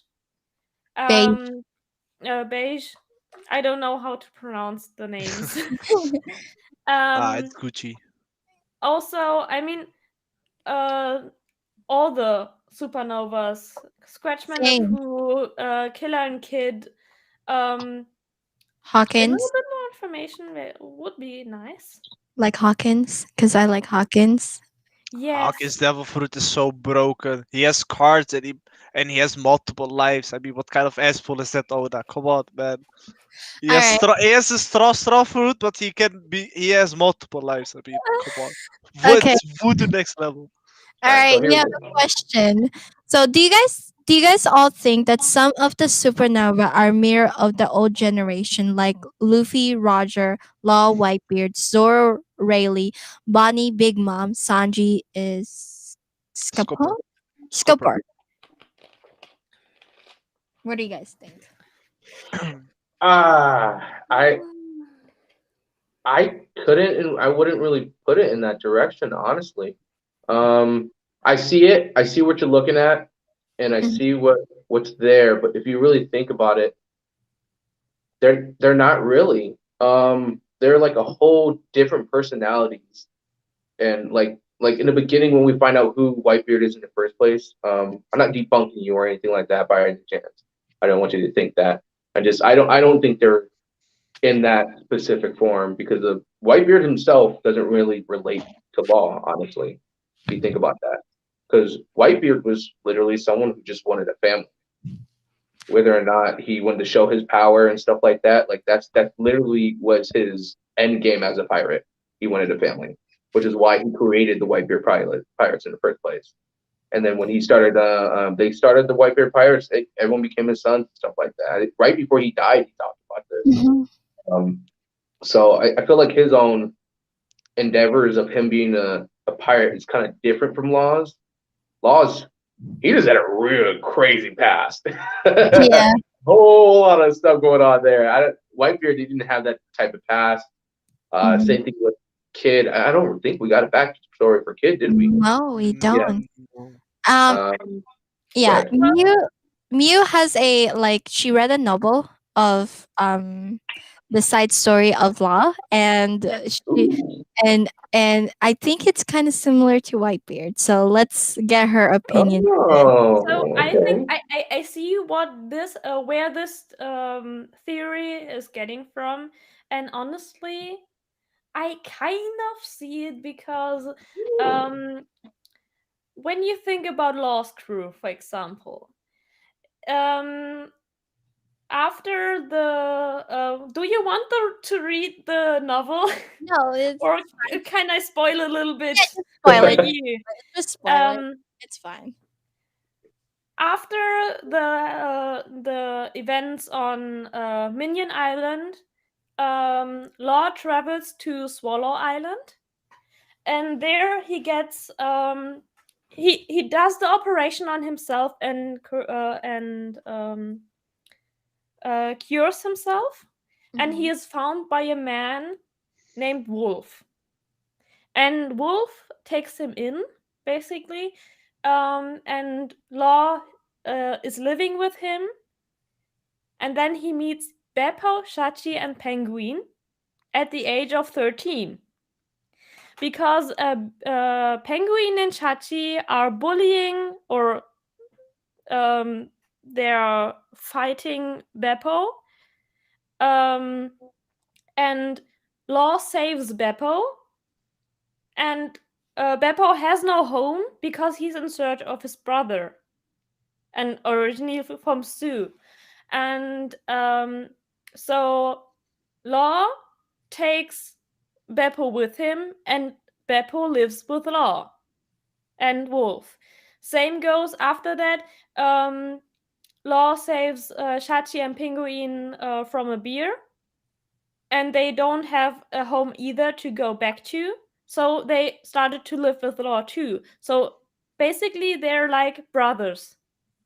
They are like a family, even Mhm. though they moved in together at the age of 13. Like they were pretty young. Mhm. And the way Law gathers his crew is very special because his crew, I mean, I don't think it I think it was stated also that his crew are very consists of very much slaves, of many slaves.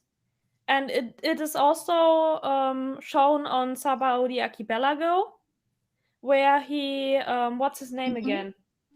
Where he Yeah, he removes the one of the slaves thing. Oh, the yeah, big guy yeah, the big guy. with the freaky hair and Yes. uh, I don't know the name. Yeah. Right. yeah. I think we know who you mean. Yeah. Yeah, Jean Bart. Jean Bart. Yeah. And if you also look at Law's crew, even though I don't think that he wants it, but they all wear the same clothes, and they're like a cult to Law. Wow. For me, I think it might resemble at some point a family. Yeah. Because all of the people who are, from my perspective, I think maybe his crew is like people who don't have a home to go back to. Mhm. So they join the crew, and Law's crew. Law is not after the One Piece. Yeah. No, We all definitely know not. that. He's chilling. He's chilling. Yeah. He's So he's like But he is not. Mihawk. So Mhm.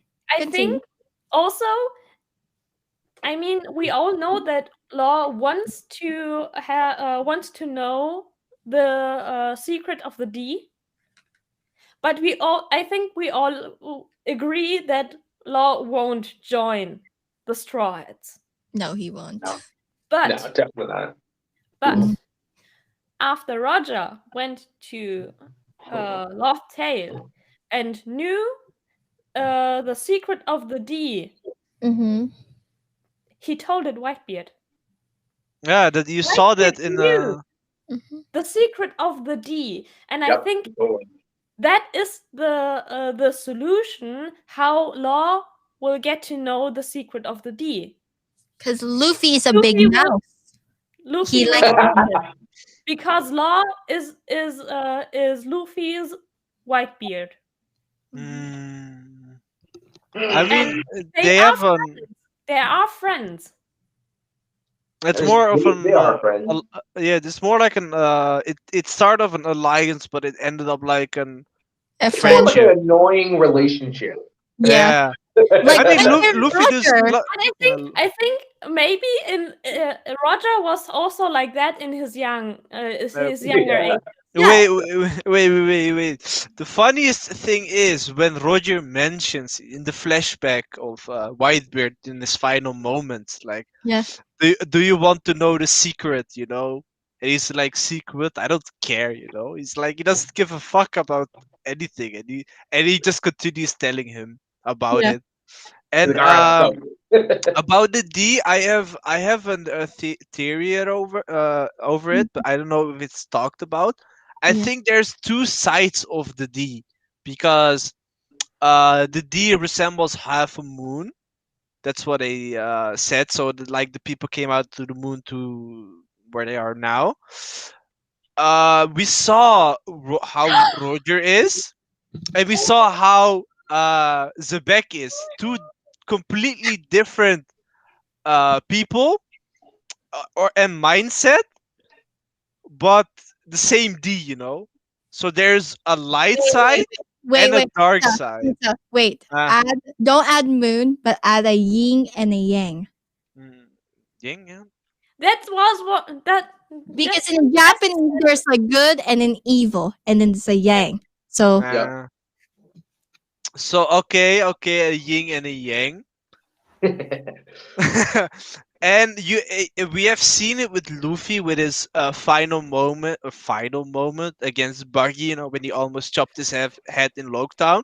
He smiled and he didn't care. He's like, "Yo, boys, I messed up." And if you jump forward into Marineford, when Whitebeard has Blackbeard cornered, he was a bitch. He's like, no, no, no, no, Yeah, he was the entire time. He was. And people also speculate that the reason why Blackbeard has multiple difficulty that he has multiple personality disorder,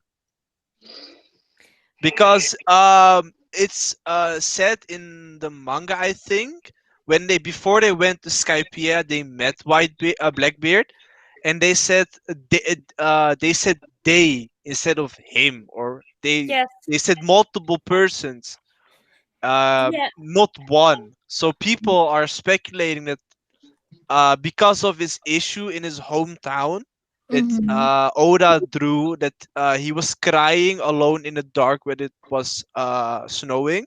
He said there's a place that people don't sleep, and that's why he was crying alone at night.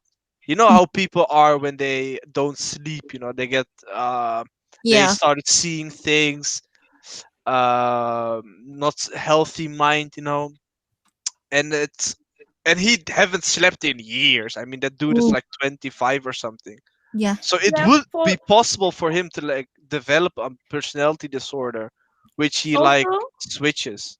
for the personality thing, there are not only the first time they met Blackbeard, where Zoro and Luffy said them.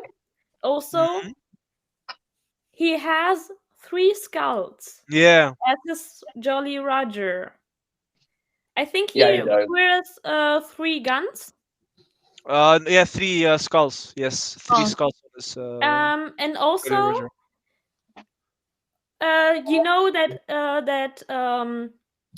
Blackbeard has teeth missing. And there are Oh 3 yeah. ways Oda drew them. Yeah. I think Oda saw drew it. them when where Blackbeard has no teeth missing. There's one where he has I think 3 Some teeth missing, teeth yeah. missing, and he has one where he has only where he has 4 teeth missing. So we don't know if it was an accident that Oda drew it that way. Maybe he forgot to but I don't think so. No, there is It would add up to the theory Yeah. that Blackbeard is 3 personalities or has 3 personalities. Yeah. There's Can I add one thing in your theory, Pizza? Is that there's something I wanted to show. Like the reason I said the yin and yang was because of this. This is the one that I wanted to show you guys. So if you see in my screen, it says yang and a yang. Order, there's day and night, and then there's thing, and then in the straight there's like a gray color. So if you think about in a One Piece world, where yeah. Oh, Are you sure? Are you sharing the screen? No, I don't think you were sharing. Oh, okay. There you go. I'm There sharing. it is. Okay. Okay, so let me just do this really. All right, so if you can see in my screen right now, it literally says about like the yin and yang, and we know that yin and yang used to be a symbol of a good and evil, and then there's like a middle, like like a gray color. We know that One Piece is kind of like we have like Luffy on the middle of the gray between these two. If you think about it the way you say it, it's like two moons in the sides of the coins. If you think about it in the Blackbeard side, it's things. So if you take a look at this really, learn it, I feel like it's symbolizing that Luffy is the one with the like thing, Wait, and the Blackbeard is this one.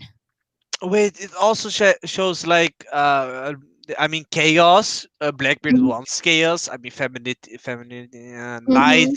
shows like he has trouble sleeping at night. Mhm. Unknown, like Mhm. his personality. I don't even what's nihilism.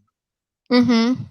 I don't know what it is. I mean Yeah. it's all Yeah. it makes sense about the yin and yang. It's like I mean I don't know what in which category law falls, but he's like No, but Nihilism. yeah, one but law. For quick, like you said, for the moon. clarification, nihilism means that nothing in the world means anything. That you have a world Ah, view where you think nothing matters. I mean Mhm. isn't that I mean Tofi? I mean No, he no, wa- no. Wait, think about it. This is what I said. Hold on a second. You see this two in the middle, like Mhm. for example, their moon.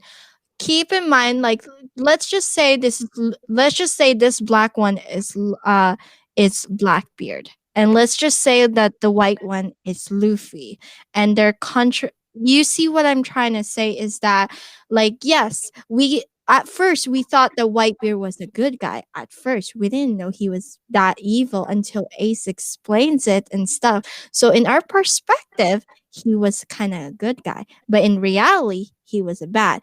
In everybody's side, the people think that Luffy is bad person in a sense of thing, but nobody has ever met Luffy, and we know that Luffy is really a good person. Do I you mean see the contrast? isn't it like meant to like every good guy has bad inside and every bad guy has good inside? Yeah. But if you take a look at it, like I said, Uh, with Whitebeard kind of thing, uh, we see it in a way that he's kind of reflected as a good guy at first, but yeah. we didn't know that he was that heinous at the beginning. He Mm, he fits in perfectly, like a like a flamingo. He fits perfectly, and then mm, Luffy, yes, he's destructible. He was taking down a thing, and you know what he did to the celestial dragon, so people consider him as evil, but we know mm. he's not evil. He's a good person, you know what I mean? Oh wait, remember also like Zebek said he wanted to be the king of the whole Mm-hmm, world mm-hmm, through chaos, and mm-hmm, like the Ying version is like chaos. So mm-hmm. it would like make sense that Oda is like implying the yin yang thingy on the D's. There's a Yeah. good D and a bad D. Mm-hmm, That's why it's also a D. It's like half half, a mm-hmm, half of a circle, half mm-hmm. of the moon, or half of the yin yang, Yeah. which is like pretty deep if you ask me. I haven't I'm seen anyone sorry, speak about it.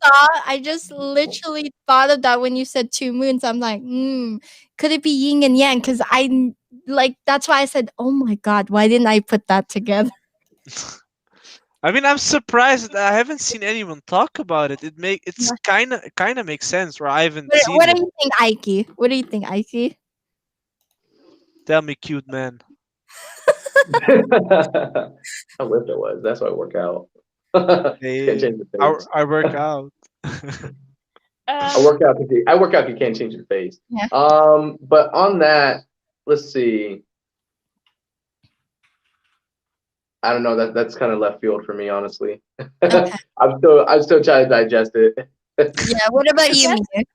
is I it too just much for a searched big up brain? the three teeth Mm-hmm. theory I had. I share the screen. One Okay. moment. Let me just open that up Um, for you. All right. yeah. here you see he has 4 teeth missing in this one, and then we have this one where he has no teeth missing, and we have this one where I he mean, has Uh, 3 yeah. so teeth missing. those pictures are those the pictures when he was in the middle of the fight and he shows up and he gets hit? Because that's what I'm wondering. Because I remember them showing the teeth, and then I remember him getting knocked out by Whitebeard, and then all of a sudden he looked like he was missing some teeth. So I'm just trying to Mm-hmm. piece it together. No, I don't think it was a fight.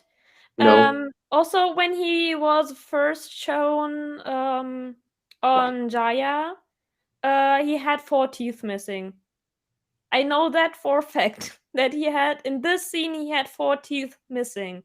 I think Mm. it's like differently done in the anime what they sometimes do, but I think if you read the manga and like search the chapters, I think you would like notice it. I mean, I don't think Oda would do this like accidentally, because in the beginning you saw like the table getting slashed by the bandit, you know, after he smacked down Shanks and he left it off. Like freaking 800-900 chapters when Luffy like, what got like announced as the fifth emperor, you literally saw the table like sliced off because of the like the first few chapters. So I don't think that those descriptions of Blackbeard are accidental. Yeah. Also, I just wanted to implement because our fans wants it too. So let's give us a question. Let's see here. They're asking questions.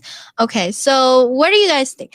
I kind of see Kobe and Luffy as Garp and Roger and Blackbeard's like Sawek. That would be an epic fight if a tag team.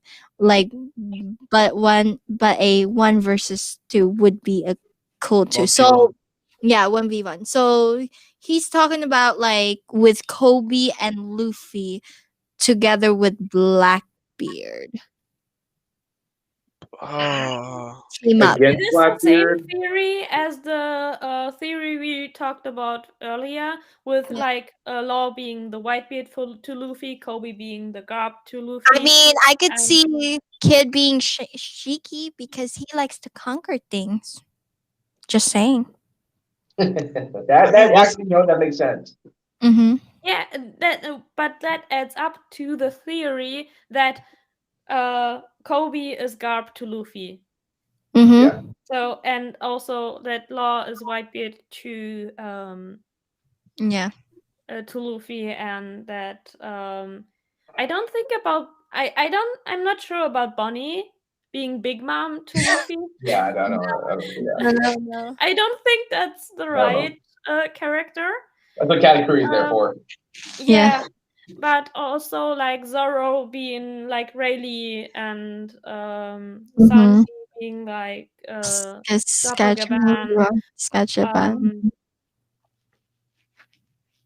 I think it could be. I mean, Oda likes to like Parallel the generations. draw those parallels to Yeah. through the generations. Because like if you think about like Kid's power, he can lift things, right? He can literally lift like items and stuff. And we know Shiki's up there in the sky, and his project goes on 23 years, and its current day in the manga right now is 20 years. So we need 3 years before we get to Shiki. So in a sense, what? Wait, is it actually like true that he's in the sky? I thought it was like Yes, a non-canon because shit. Because if you watch One Piece Zero, like and the chapter, even the manga, he said, "When is my project will be done?" He said 20. Like Yeah, but I thought, he I said thought. it was in the manga too. Oh, Yeah, chapter 0. He said that ah. 23 years will be the thing. So if you look back to our current thing, Kinemon and the rest came from 20 years. So in the age, we need 3 more years for Shiki. And Shiki, we don't know who his power. Maybe he has the same flow fruit like the strong world. We don't know that. But if his power is kind of like he like kid, then technically he's kind of kid because kid can flip off like weapons like mechanism. So in a sense, they're kind of parallel to each other. Just saying. Okay. I see how you guys are conjoining all this together. Yeah. I see exactly how it's looking. And I do definitely see Yeah. Blackbeard fighting Luffy and Kobe. I do definitely see that happening in there. Because it's like a destiny fight. It's like one of those things that kind of makes sense to happen because you know what? The pirate and the marine coming together to stop evil. Mhm. Honestly, It's like it's gonna be like a euphoric moment for the show. It's gonna be in the One Piece though. Yeah, and it's kind of like one of those things that's kind of been set up like that. Honestly, since the first episode, it really has. Since it first started, it has been set up like that. Since they left, they both went on their own ways. It's been set up like that. So I'm excited for that. I definitely do think that's So we have another question. It says, "Do you guys think that we'll get a backstory of admirals, like their childhood and ethnic?" I thought we did get some for Oda drew them when they were younger. That's Yeah, what I he remember. drew But I don't think they would get a major role because I think I it's don't. unnecessary to obsolete. know them. Yeah. The, I ol- think the they're only obsolete. one the only one I would want to know is why Fujitora blinded himself and that Law would like heal his eyes to see Luffy, you know? That would be the ultimate G. I also want to go on a question. I don't know if we I don't think we talked about it. There was a question before. Also, which of the admirals is most likely to have a change of heart and turn against the world government?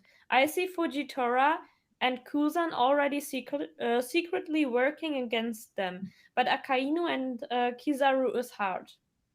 Yeah. What do you think? Kizaru is just blinded by. Akairu is just blinded by fake justice. He literally tried to kill Kobe, and he killed a soldier that A fled. random soldier. Yeah, he did. So Akainu is out of the picture. That man is just a psychopath. Kizaru. I got is- a question for you guys. I know we have a lot of questions, but me and you talked about Akinu, and I want you guys' opinion. The two of you, Aiki and Thing. Do you think because Sengoku believes on what Whitebeard's saying about Luffy being a threat, like some kind of like when he was foreshadowing what's he's saying about someone's gonna get the gauntlet and stuff, and he was looking at what remember he was looking at Luffy's bounty too when he increased to 1 billion, and Akainu's just like, why are you saying this thing, don't like he's saying this as a like he doesn't believe the past, he doesn't believe the what's the tide of going, or I don't know how to explain. Can you explain it, Mew? Because I don't know if I could explain that correctly. Well, Yeah. in my opinion, Akainu is like a very A child, you said. yeah, I he's very very radical in his thoughts and in his views. To a point where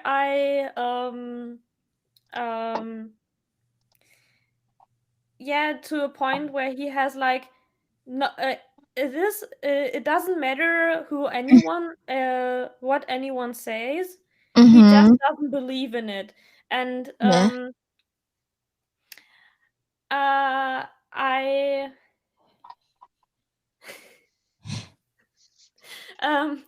I compared him to a certain group of people who are very, very radical in their views and who deny history. Mm-hmm. and Yeah. deny history that is very terrible. Yeah, and I want to add to that, like when she said that he denies the history. When remember when that's the time when Zankoku was telling how Garp was, like the God Valley one, and Akini's like saying, "Why are you telling this to the thing?" Like he was so like he doesn't want people. It's like in denial. Do you think that is gonna be his downfall in the future? Not like because like Sengoku keeps asking, like keeps warning him what's gonna happen, but he's just ignorant and he doesn't want to follow it. Like he's a iron justice, thinking that he's strong enough to take on what's going on. Do you think that it's gonna be his downfall? What do you think, Aiki? Pizza? Um, honestly, I think back on the Akainu part. Honestly, this is just me. This is something that I've seen. I've seen it in multiple animes and stuff like that. I honestly think he represents kind of like the old Japan, the old ways how they were like back in the day, how like World War II days and stuff like that. He represents that old style of thinking. And if you see how the way the Marines are peeling away from it, trying to find a new them and stuff like that, it's kind of like the same understanding of trying to like evolving to a better society and stuff. And he represents that old fashioned way because like the way he is, honestly, is the same thing that all other generals back in time used to do. A lot of old fashioned generals were just like the way he did. You ran away from war, guess what? I shoot you. And it's just like one of those things. And like I feel like it's just they have that mentality of that old way of thinking for a reason. I think they have that kind of there as like a whole plot of like moving forward from like how you say old ways that don't work anymore. Hmm. Um but going along from that, what was the other question again? I'm sorry. That was like kind of sitting in me. All right. So let's just skip that question. Let's go to another question. Wait, I haven't answered it yet, man. Oh, okay. Yeah, a little bit. Come on. Um, wait.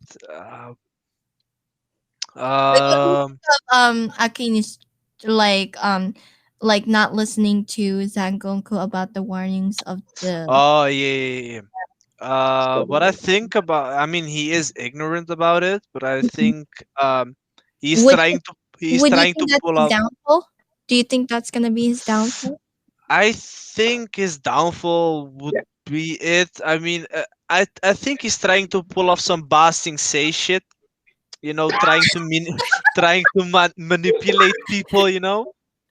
Like he's like one of those people that deny the void century, or some shit like that. He's denying something that's currently happening due to his personal things.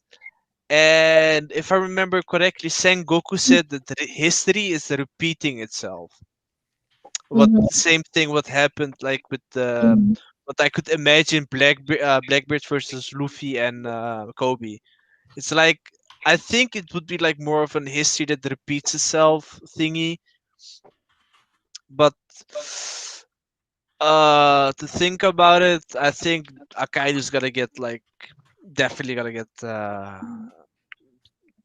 have a big fall down. Like he's gonna get it hard if he continues this path with. His pride is gonna get to him, and it's Yeah. gonna be his Also, downfall. when I made up this, like my theory or my thoughts about Mhm. Akainu, I also have in mind that Oda is throughout One Piece. He always like has this path for um yeah, democracy or like a better world. And as I said, Akainu is very radical in his thoughts and in his actions, and he won't listen to anyone who says differently. And it's a thing that is also very ignorant, and this ignorance will be his downfall, because people who are ignorant to other opinions, to history, to other approaches to stuff will fall eventually, and it is proven through history. Hmm. And Oda also, he takes his story One Piece, he takes so much from real life history.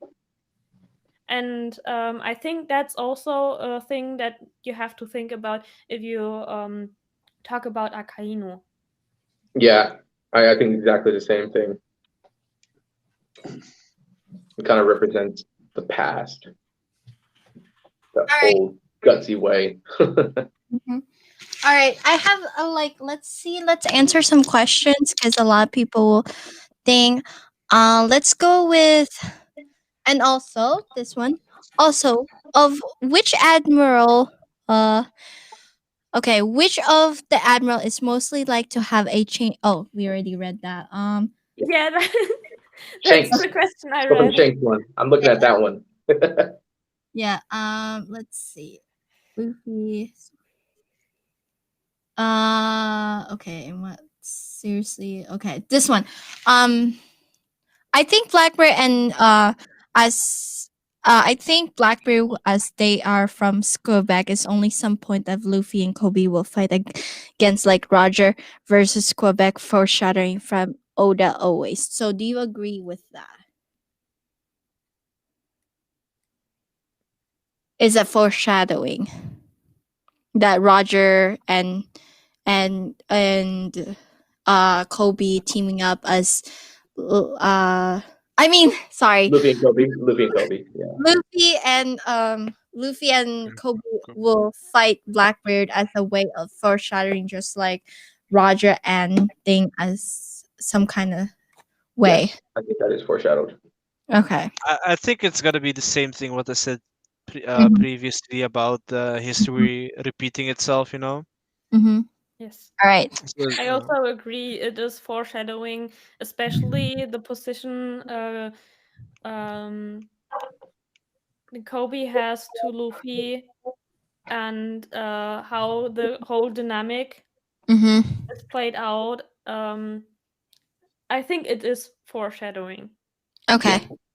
And this one is a question. It's a really interesting question. Do you think Ing Sama is a fighter, or does he only have the strategy? If so, wouldn't the 5-star elders just kill him and rule themselves? What do you guys think? Pizza, let's start with you.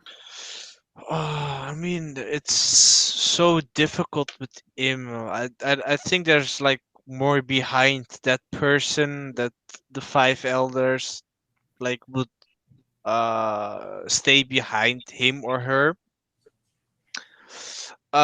Definitely a strategist. The way the five elder stars say, like, yeah, what light do you want to have extinguished in history or something? Then all of a sudden we walk past a huge straw hat, and then like the Fifi thing, poster, Luffy's poster, Blackbeard poster, all like cut down in pieces.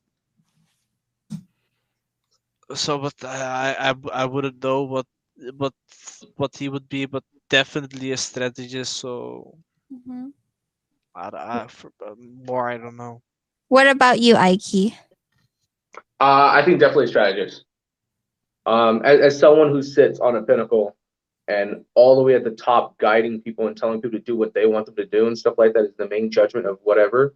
I definitely think it's all strategy. There's not going to be any fighting in between it or above it. Like you've already seen some nobles and stuff like that, like the guy who was controlling the world government that took Robin. You already seen that. He definitely was not a fighter.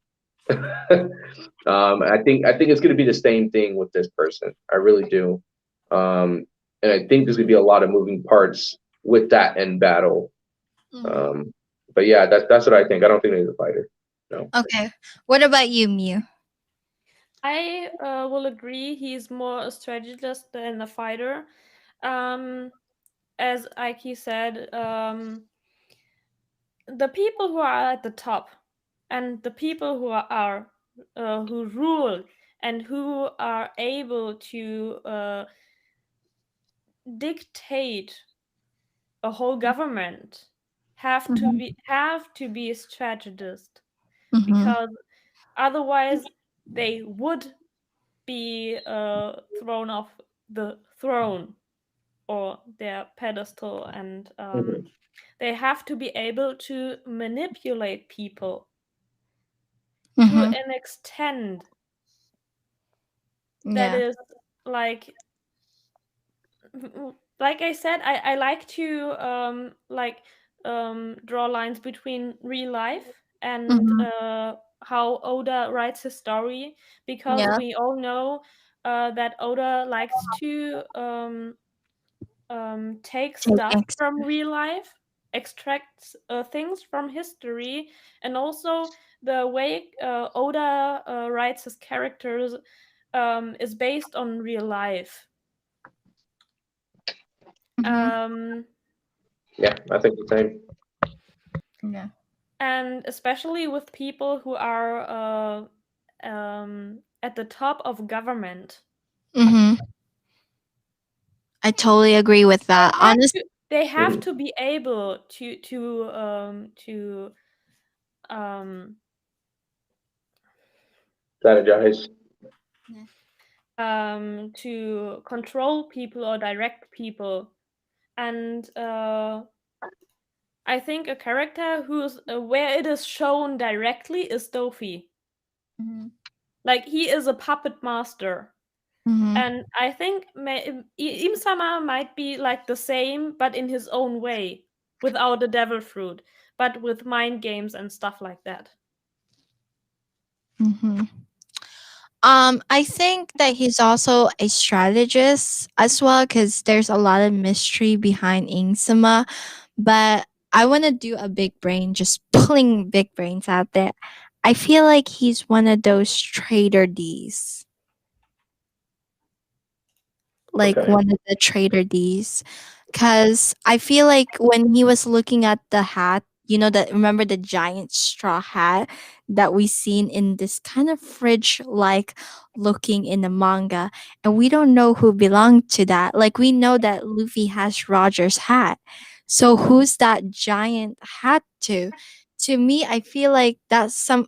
I think that for me, I think I figure it out. That I think that that giant straw hat has a lot of meaning. It means freedom.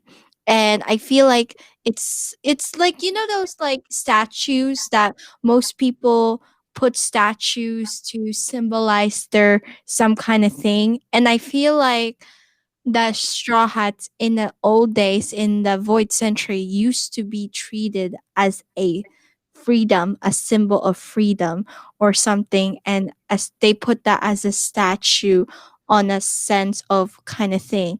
And Hmm. in order to say it is a freedom, and he's looking at Luffy like, is he like, you know, is he like Joy Boy trying to, you know, like trying to get the freedom out of him? So to me, I feel like that's kind of like him looking at like, it's, is it like a freedom, is a symbolic thing for the straw hat, that giant straw hat? Because that, like, to be honest, that, like, that people are forgetting about that, but like I wanted to bring that out, that giant straw hat. People think it's a giant that owns it, but I wanted, to me, it's not just a giant that owns it. I feel like it's like some kind of statue or something, like symbolizing, just like you know, like you came from a war, right, Aiki? And you you know that there's times that a hero is, they have this big statue to know that they're like some kind of hero protecting and honoring them. So I feel like back then the D family has this giant straw hat as a way of honoring freedom, as a way, and Luffy's carrying that inherent will of freedom. That's interesting. That's very interesting. Yes, but I don't know because it's very interesting. Mm-hmm. But I'm not sure if there's more, even more behind the Straw Hat. Yeah, that's Mhm. why. Yeah, but I feel like it's more like that's why I said like I don't think it's just a giant wearing that. I feel like it's symbolic or something more to it that meets the eye, and I feel it's very old in a sense. And they're Insama may be thinking in the old days, or maybe saying like reminiscing maybe in the time, and then he's looking at Luffy's picture at that point. Maybe he reminding, oh, this boy is Joy Boy, maybe. And that's why for me I feel like that's kind of symbolic. What do you Hmm. guys think?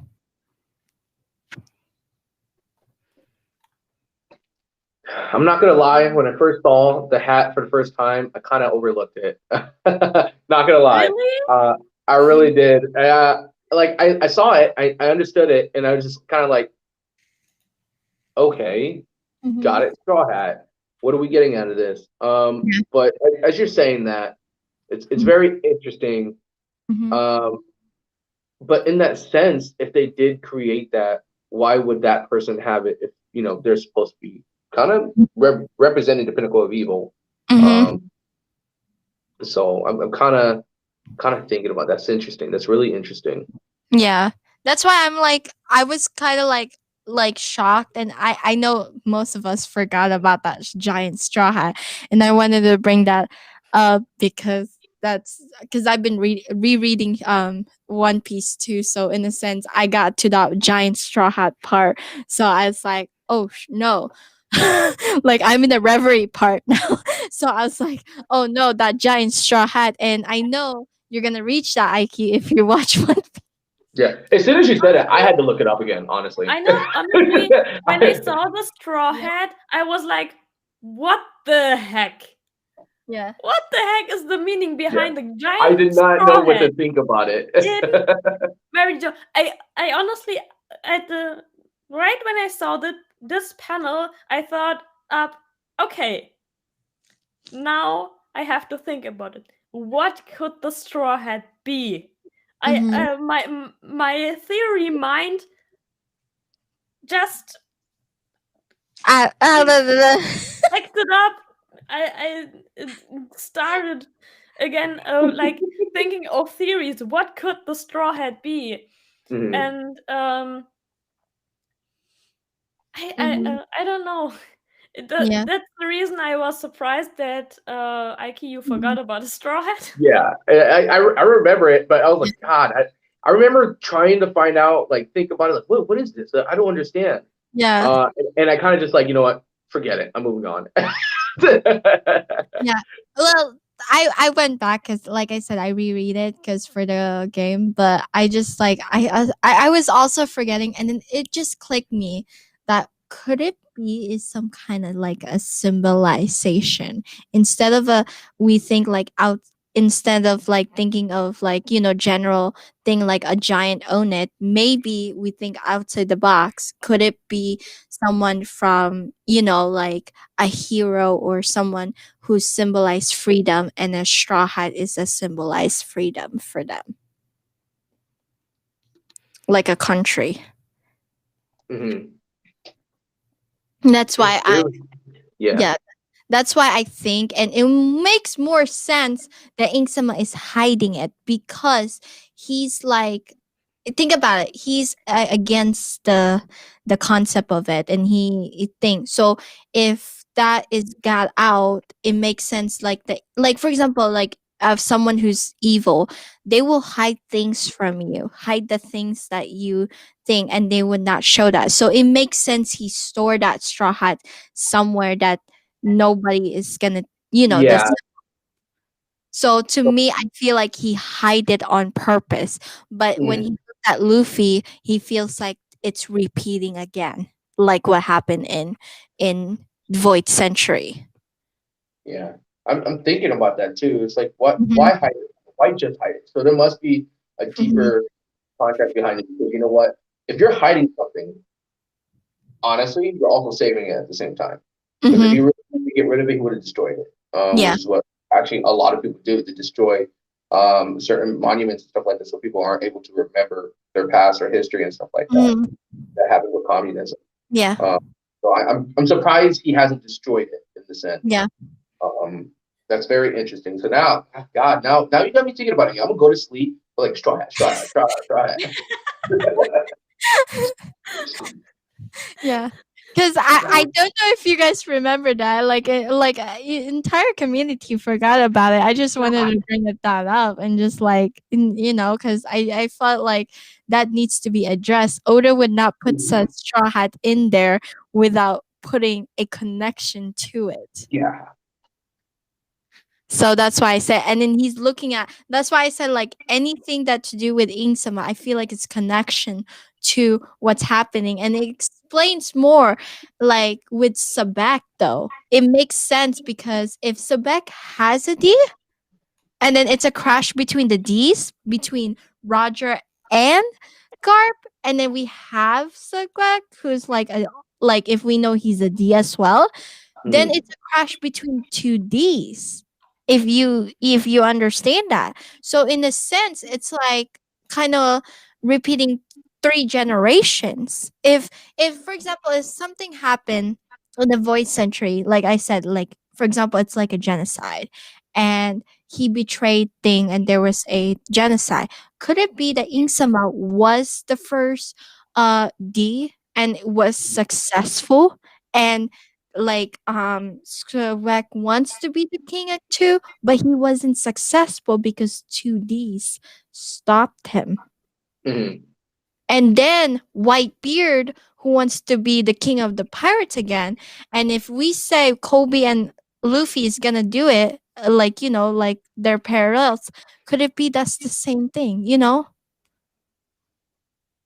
you Hmm. think about it. Yeah.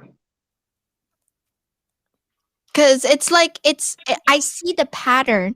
Like if Ingsama has a D and if he does have a D, then it makes sense. And then if Sabek has a D, then it makes sense that their generations is the side of the bad Ds.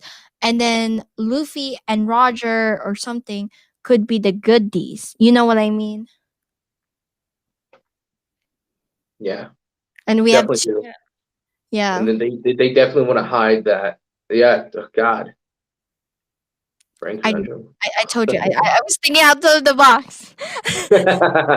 I like it. I like it a lot. Yeah. Yeah, we just gotta find out. You know what? I still want to know. Mm-hmm. Yeah, I just overlooked this part, but Mm-hmm. do we know if Shanks was talking about Blackbeard or Luffy?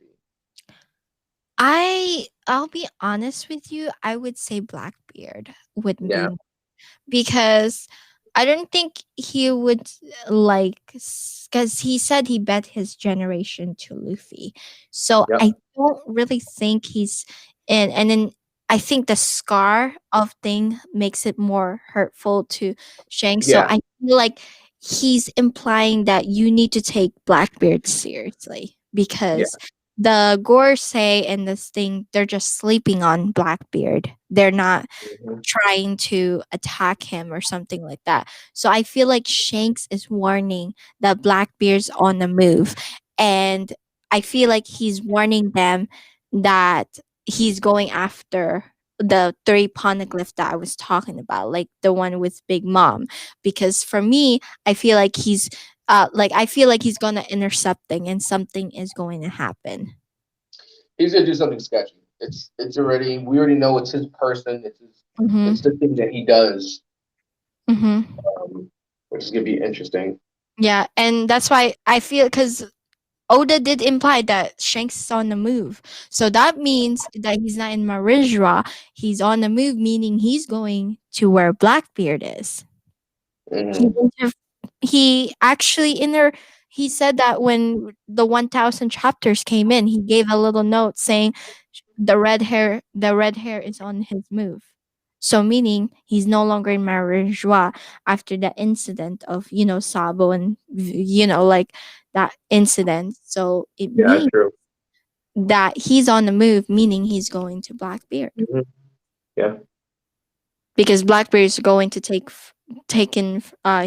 he's like I said, Blackbeard is the one who likes to take things opportunist. He says, okay, so Ozzy said, I can't okay, let me just put it up.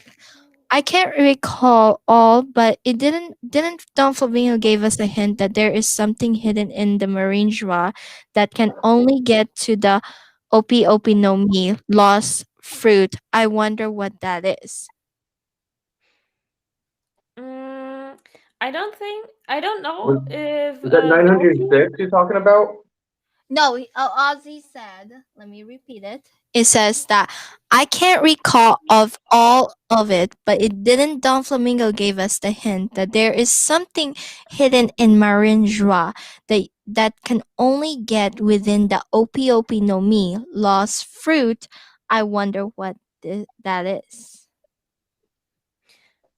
What Honestly, is that I for? think I don't know if he drew the connection between those two things, but Dofi said there's something hidden Mm-hmm.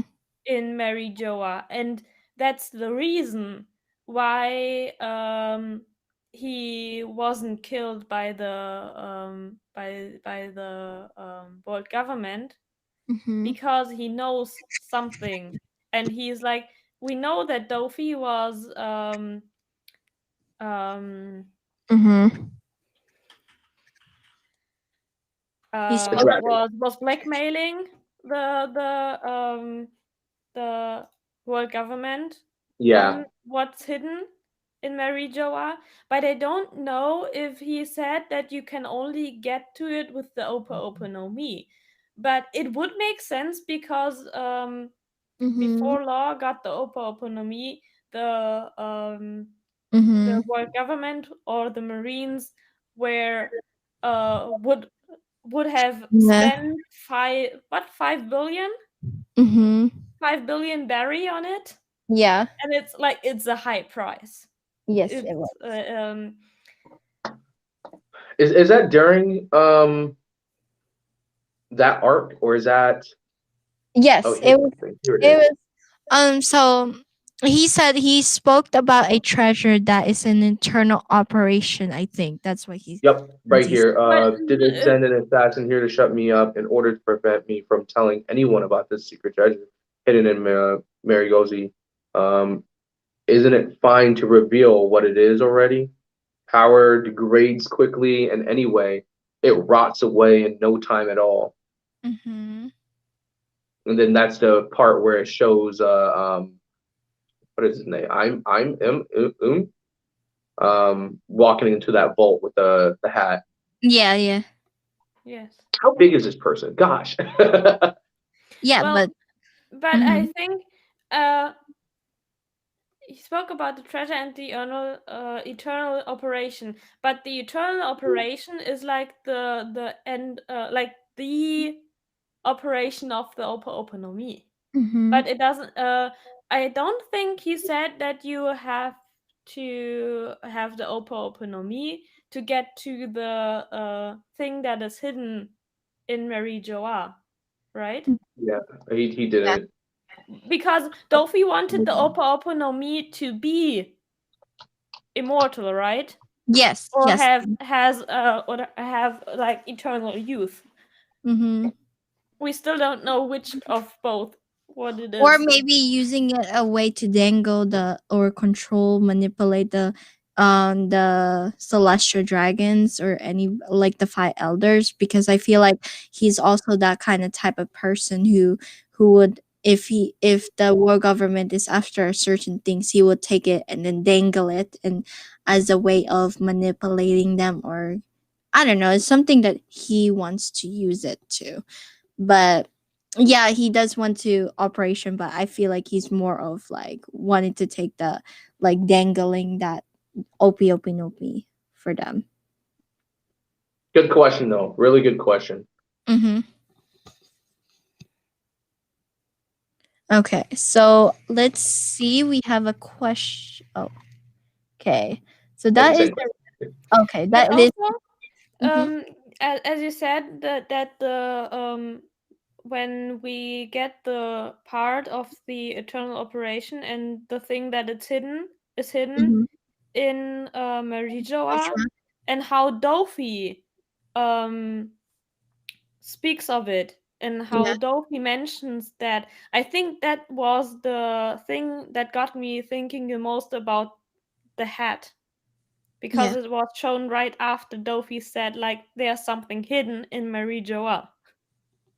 Yep. And I think Mhm. that's the reason why the hat was like imprinted in my mind. Yeah. And I couldn't forget the hat. Yeah. I mean, like I feel like the hat, like I said, is kind of symbolizing freedom. I think so, Yeah. but I feel like the treasure or the thing that is hidden is something that I feel like it's something to do with a different kinds of treasure that would take the time, because Ingsama said, and this is something that I kind of wanted to know, is that he said it's time to be cleansed, like cleanse the world. So to me, they have some kind of way to like I don't think it's gonna be like, Weapon. oh, yeah, they have their own weapon, and I feel like that weapon is what Doflamingo is talking about. Okay. All right. Yeah. When he started talking about the whole rotting away part, that one is what I mean the most too. I don't know, maybe as if it's a perishable. Um, Mm-hmm. it is interesting. Yeah. And then Ozzy said, "Is it strange that Doflamingo only fears Kaido? I never see him fear the government." I don't think it's strange, because Mhm. we have to think about that way, that Dofi has blackmail on the world government, and he Yeah. has something that is as so Mhm. powerful that the Mhm. world government fears Dofi. Mhm. Yep. And if you have something that powerful in your hand, I mean, Dofi is a psycho. Yeah, And that's he why is, that's the question Yeah, is he's psychopath, right? that's been and bugging my in question. Why did they kill him? If they want to keep fear. Wait, who? Kill who? well, but Doflamingo. Oh, he knows too much. Now they have that chance to there's so the whole blackmailing part. So him Mhm. having blackmailing them, saying, you know what, I'll tell the world the truth, this, that, and this, and this. He is powerful.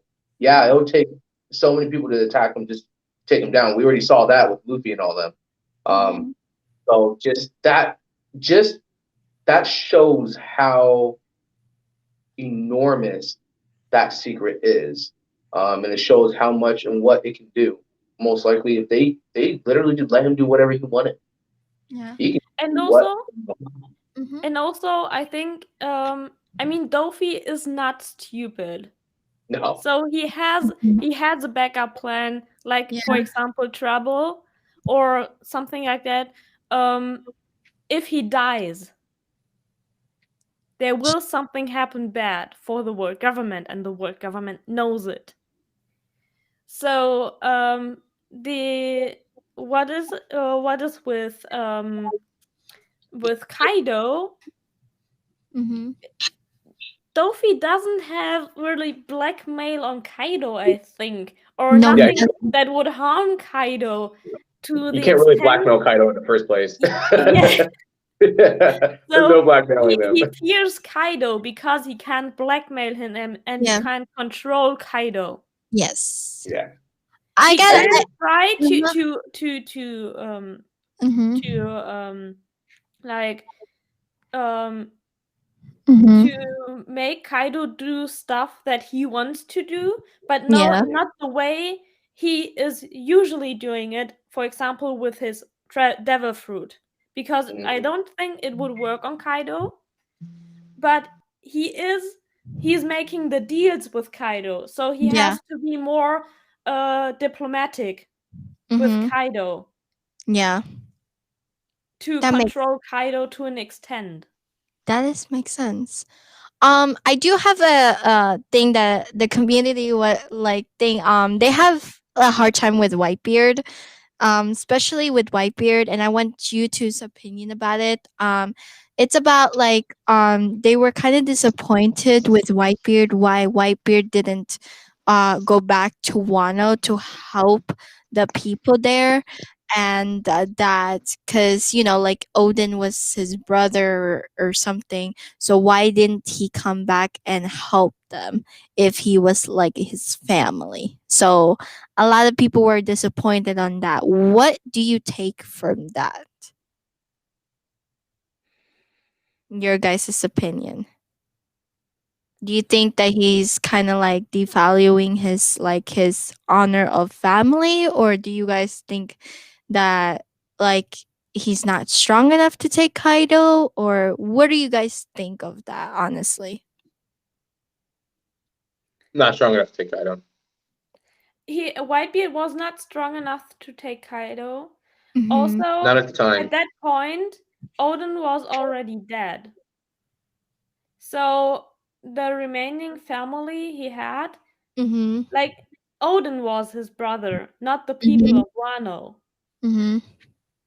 And I think that the fear of not defeating Kaido and on losing more, even Mhm. more of Yeah. his Yeah. family members that he values so Yes. much, and he loves his whole crew so much that he Mhm. can't bear to lose anyone Yeah. of them. Oh yeah. So Yes. he doesn't do it. Yes. Yes, and I wanna bring back like with Law and Whitebeard's peril. Mhm. I remember that that I think one of Law was kind of upset with what's her name, that ninja girl, that thing, because apparently he wants to do something and they were blaming Law or something. I don't remember what that is. So yeah. Um so they were blaming about something. So I just wanted to know what your intake about that. Cuz honestly for me, I was kind of like, I feel like was Whitebeard was like, like he values his family, but Law, like he really do care about his crew, and this person is like this kind of disrespecting it, and kind of Law almost actually almost ended his like alliance with Luffy's crew or something, because like you remember with the Hawkins holding them as a hostage or something like that, and and something, I don't know, I don't remember what it is, but I have to reread it again. But Law got mad at them and blaming I forgot the ninja girl name, but he just got mad because his crew is on, like Hawkins control basically. Yeah, definitely. Yeah. Which any leader would be mad if someone taking his subordinates or family or anything like that and imprisoning them, Yeah. which sucks because you know what, he kind of gave a heavier hand towards helping Luffy, and that's one of the things that really got to him the most, is that he spent most of his time helping Luffy do this, that, and achieve this. Well, he just pushed his family to the side Yeah. ish in his head is what Yeah. what I think is kind of getting to him the most. Mhm. Also, what I say here is that if you think about the whole Dressrosa arc, um, Law um, Mhm. Law got his crew away, and I still think that Law didn't take his crew to Dressrosa because it was his personal revenge. Mhm. Yeah, And he definitely. didn't want to drag his crew into his personal revenge and end up losing any one of them. And this is also something that I think resembles Whitebeard. Mhm. He doesn't want to lose any one of his crew. And the same thing is in Wano when Hawkins captures Beppo, Shachi, and Penguin.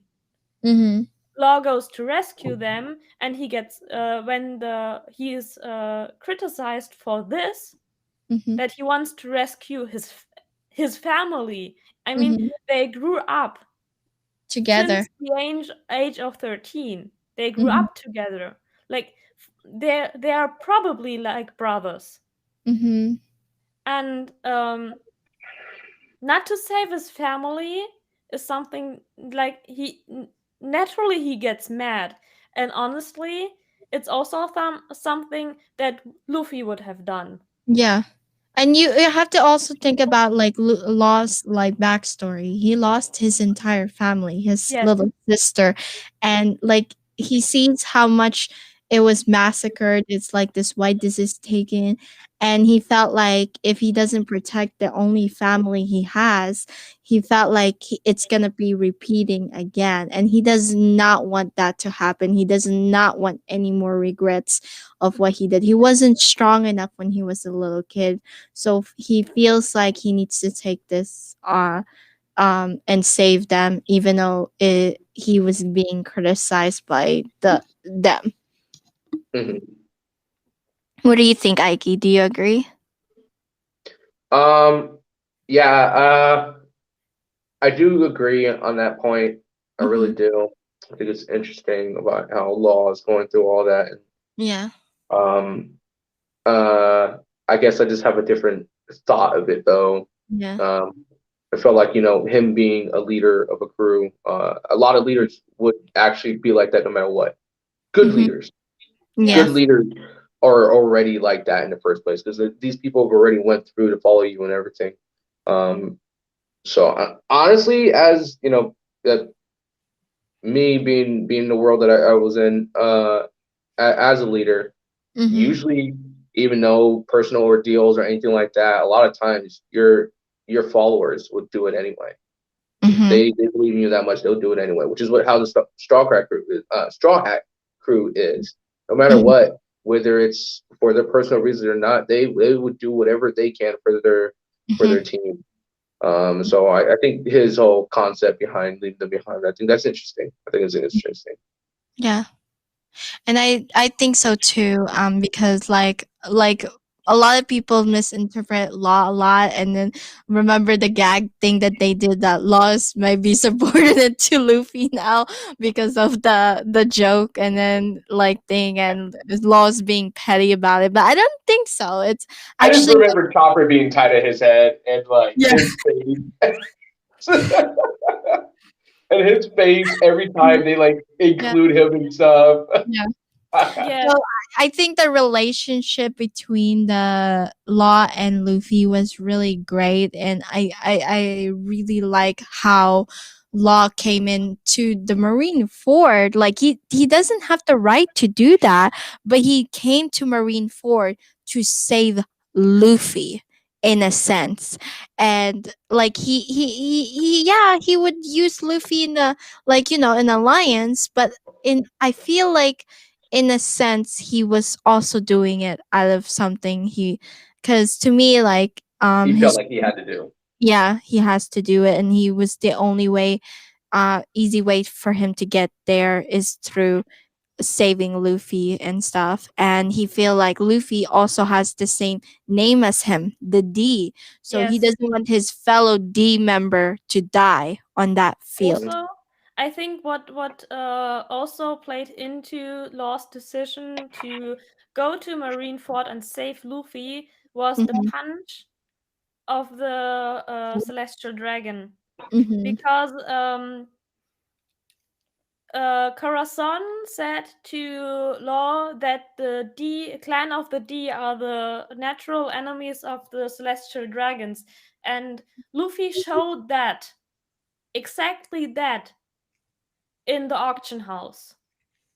Yep. He punched the Celestial Dragon. He is the Celestial Dragon's enemy. And I loved it. And I Yeah. think that's also a reason why Law Mhm. went to Marineford and saved Luffy, Yeah. because he is a D. He is a D. Mhm. And also, Law hates the world government. Oh Yeah. yeah. Oh yeah. I mean, Every what reason they to hate did the world is government. unexcusable. Of what happened to his island, yeah. Yes. And like you said, yeah, that actually makes perfect sense. Seeing Luffy do that to the Celestial Dragons it was probably like he's just sitting I was- like, all right. He's like, all right, I got you. Exactly. It's like a respect, like Oh yeah. yeah. It's He's like, like huh? So Monkey D. Luffy. Ah. yeah, I it's a might keep you in my respect. back pocket. So guys, I know we've been doing at this. We've been talking for so long. So Yeah, 3 hours now. yeah, 3 hours. So I'm gonna have to think. Like I said, if you guys want me to do like us do this every like if their new chapter comes in and we can talk about it and add our intakes to that. And also if you guys have any questions you want us to discuss, please write that below. We do answer your questions. I'm sorry we kind of sidetracked because we want to say some things and stuff. We'll But focus next time. yeah, we'll focus I'll keep it my eye on it. yeah, and we will also answer your questions as well. So we would love to hear everybody's opinions and stuff like that. And like I said, if you have a theory or thing or you want to say something, just comment below, and I want to say, and maybe we can answer your theory the next video. And you guys are interested in that, like if they comment below their own theories and stuff, we'll read it in the chat and then we'll discuss it, what we think about it. What do you guys think about that? I'm for it. I think it'd be awesome. Yeah. So we are gonna be doing the review chapters once I think the chapter comes out 1005 and it's gonna be amazing.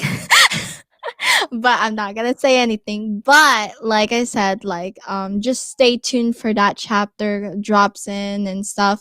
And once everybody's reading it, then we'll talk about it. And like I Yep. said, so Of course, Zoro's teacher's gonna show up. Of course. I'm okay. still voting for Scapagaban. Yeah. Hey, Even though Zoro's teacher would be amazing. and I don't know that. He's gonna show up with like the Also- best armor hockey. He's gonna show Zoro how to make the sword into a black sword. It's gonna happen. Also, speaking of Zoro, what Yeah. do you think of the relation to Ryoma? oh, Oh, you know what? We're gonna save that in the next. yeah. Yeah. Next time. We gotta save that in the next thing. So We that have to talk about that. yes, we are gonna talk about that, but we have to save that in the next Yes. podcast because there's things that we would still talk about that.